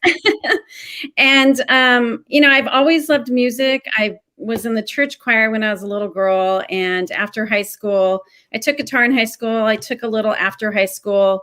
And then, I kind of played around a little bit, but didn't really take it seriously. And then when in my 40s, I found my guitar instructor who was somebody I played with in high school, and he had a studio about 10 minutes from my house.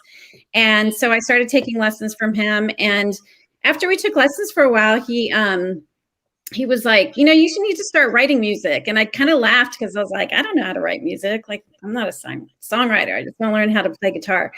And fast forward, he gently nudged several times. And then I started to just play around and write. And I actually wrote some songs. And this kind of like wraps into my why because my sister was very sick with colon cancer about 3 years ago. And unfortunately, she passed away battling a 2.5-year battle. And the day after she passed away, I started writing a song about my interpretation of her colon cancer journey. And I didn't know what would happen with that song. Mark and I, my guitar instructor, put music to it. We sang it at her celebration of life. And it was beautiful. And I knew I wanted to help in some way with bringing colon cancer and awareness to others because my sister was young. Her symptoms were initially ignored because of her age. And so this last year, I remember I was sitting here at my desk and it was one of those moments like when I was trying to find my why and I was like, why am I here, God? Like, just like, show me some signs. And instantly, like within, I swear, a minute, Stories Through Music came through. And I had no idea what that meant at that time, but I made a note of it. I looked up the domain. It was open. I bought it. And then I just kind of left it at that. I didn't know what was going to happen with it.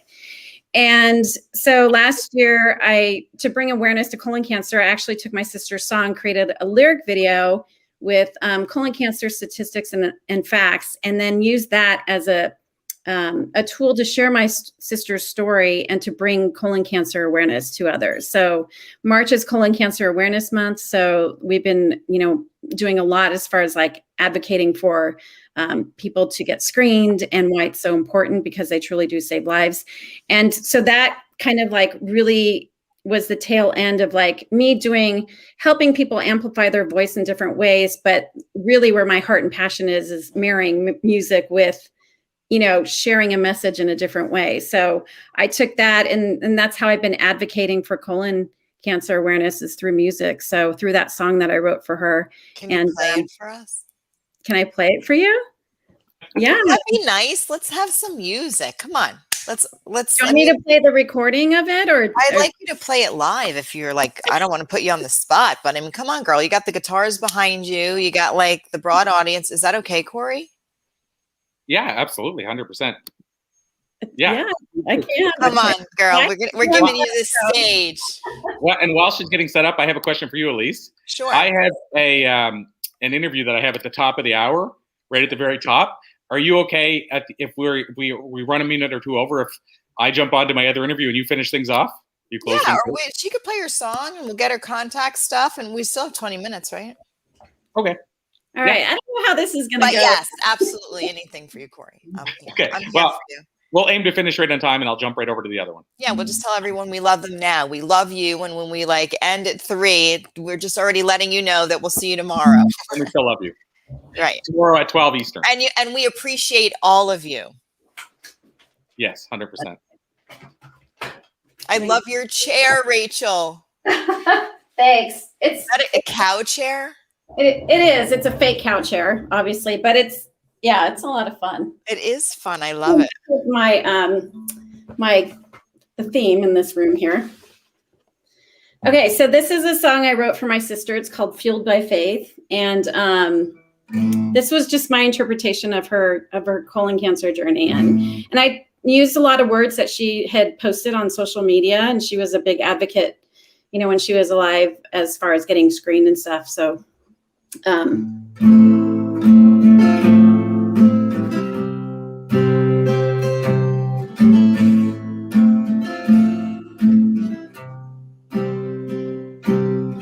you get dealt the hand you didn't know. You're up for the fight, don't let it show. It ain't gonna bring me down, gonna lock it up and shut it down. No time, let's get this treatment on the road. Gonna knock it down and I won't let it show. It won't get the best of me. I'll fight the fight until I'm free. Fueled by faith, God's in control. Unwavered fight, it's in my soul. My road is turned and now I see. My job is done, don't cry for me.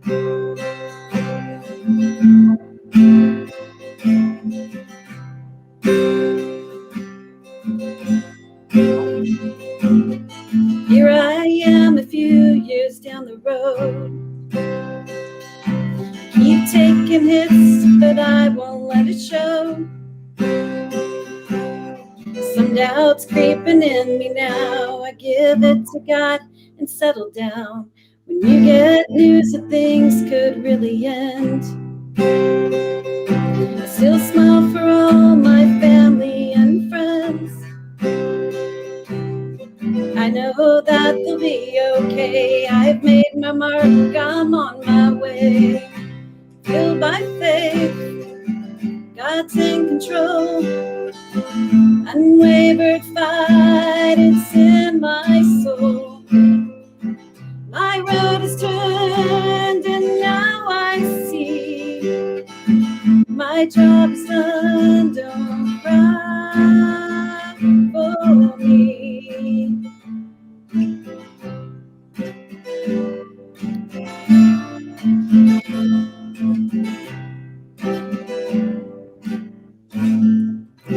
Fueled by faith, God's in control.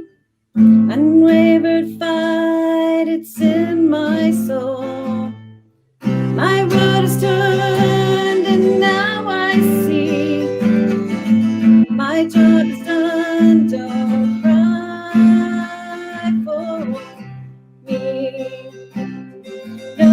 Don't cry.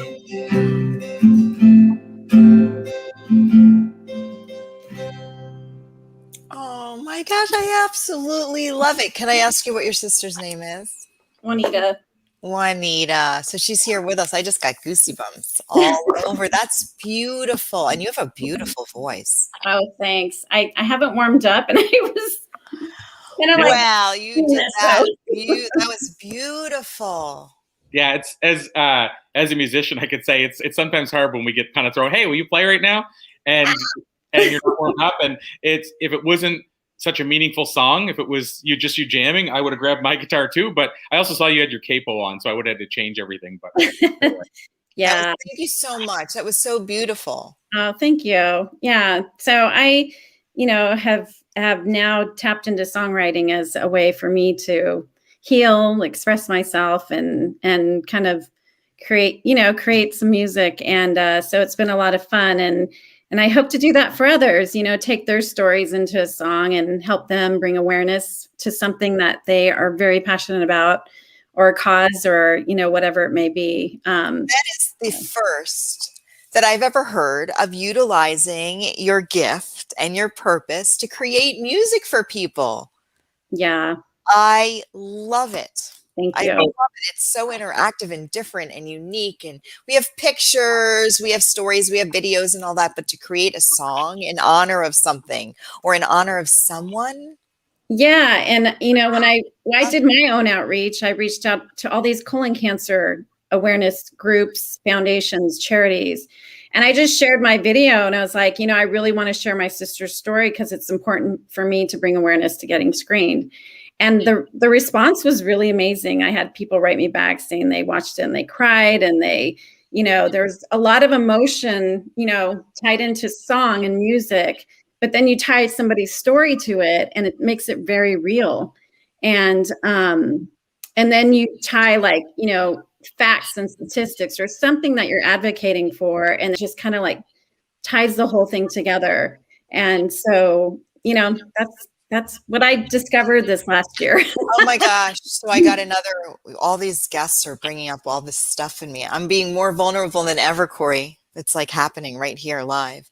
So I know we have a short time. I'm going to make it really quick, but Manatee Landing Retreat is we haven't really shared this story yet with the world. And I'm assuming, I'm intending that that Elliot's okay with me sharing this story. But so 2 years ago on Labor Day, we got a call and found out that Elliot's sister and brother-in-law died in a boat fire in the Channel Islands, and them and 37 other people who were environmental scientists and biologists and marine biologists were on this vessel, and they had the dive of their life, and they all transitioned. So we were already starting to RV cross country. I'm not going to get involved in all that, but we're here at Manatee Landing Retreat. We are changing lives. We are creating happy vibes together as a community. Somebody was here today, and they're like, this is kind of like the speakeasy of retreats. You kind of have to find out from someone who's been there, and then you come. And I mean, we're on Airbnb, but the point is that this space is in honor of Adrian's memory, because she fell in love with manatees, and that started her journey as an environmental scientist and a marine biologist. And she has changed and written guidelines and bylaws for scientific and marine biology research all over the world, and left an impact. And talk about synchronicities, Corey, the way that this showed up, and it wasn't available, and it was under contract, and we were going here. And so we are creating a nonprofit and an organization to give back in her name. But Manatee Landing Retreat is really Adrian's guiding this whole journey on how this is unfolding.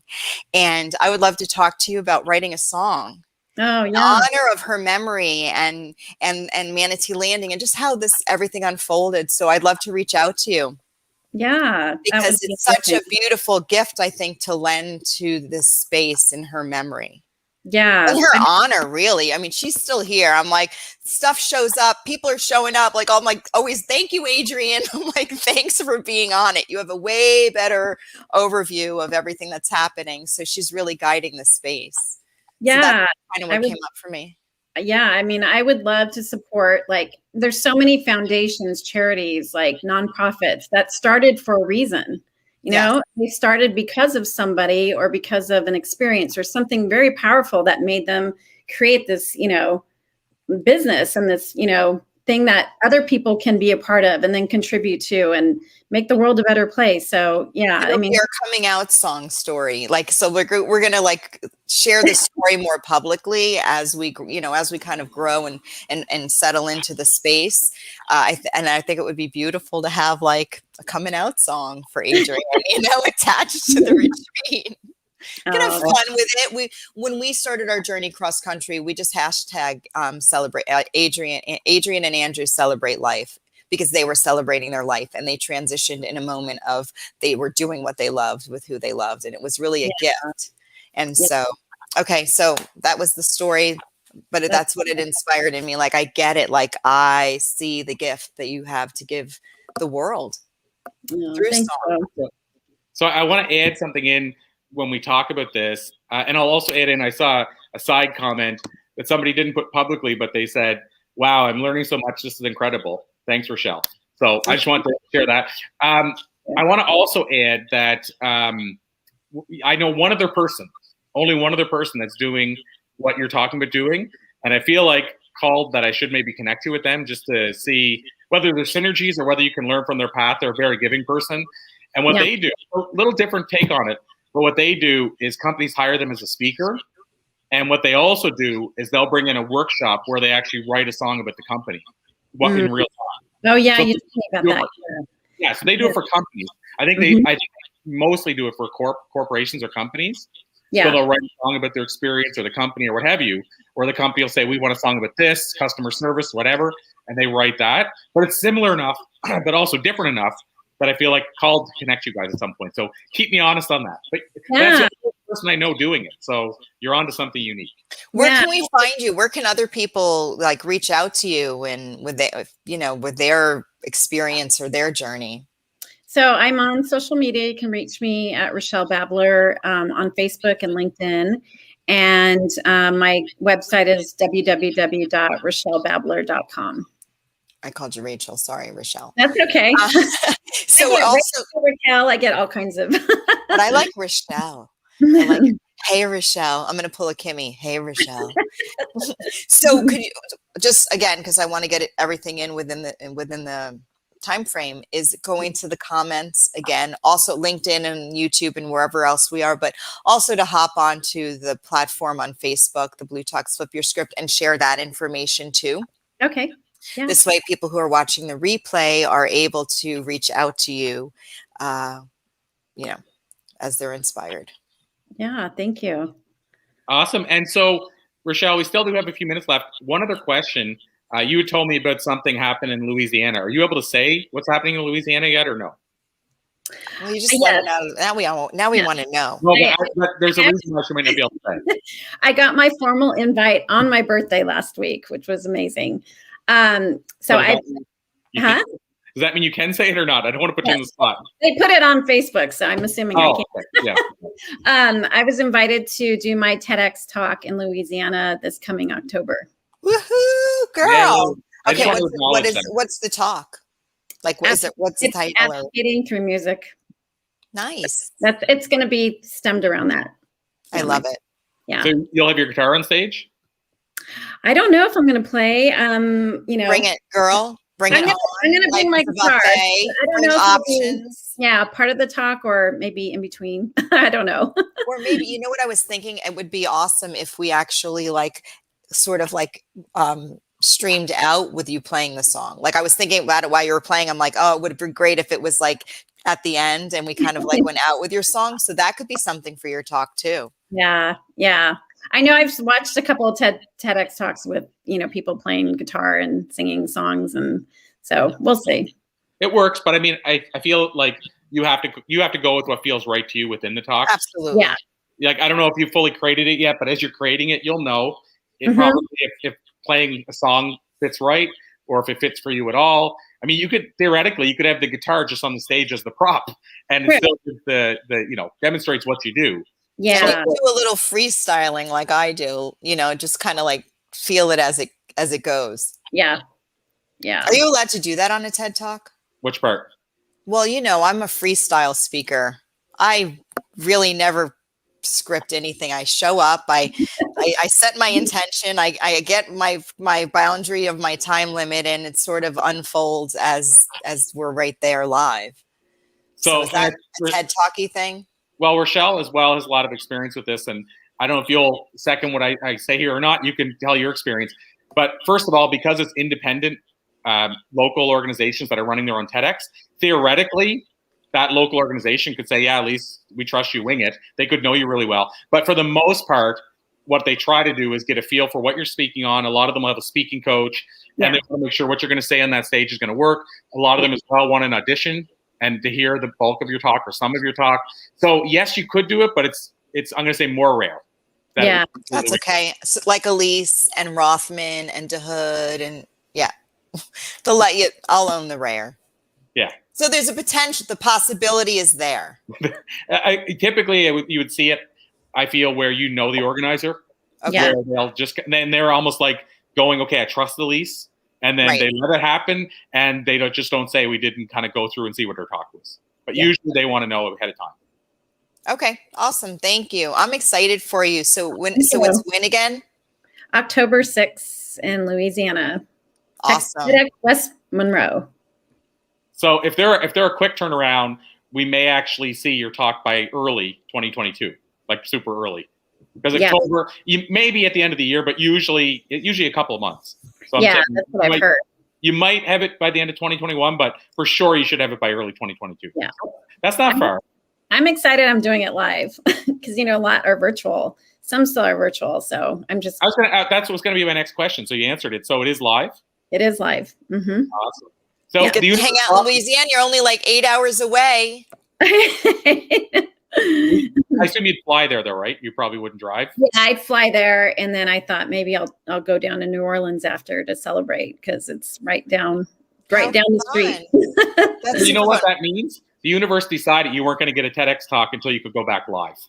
Yeah, it didn't put you on during virtual because it wanted you to be there live. I know. I did tell myself I want to do it live, so I've been applying since January, and got this one, so I'm excited. That is awesome. New Orleans is a lot of fun.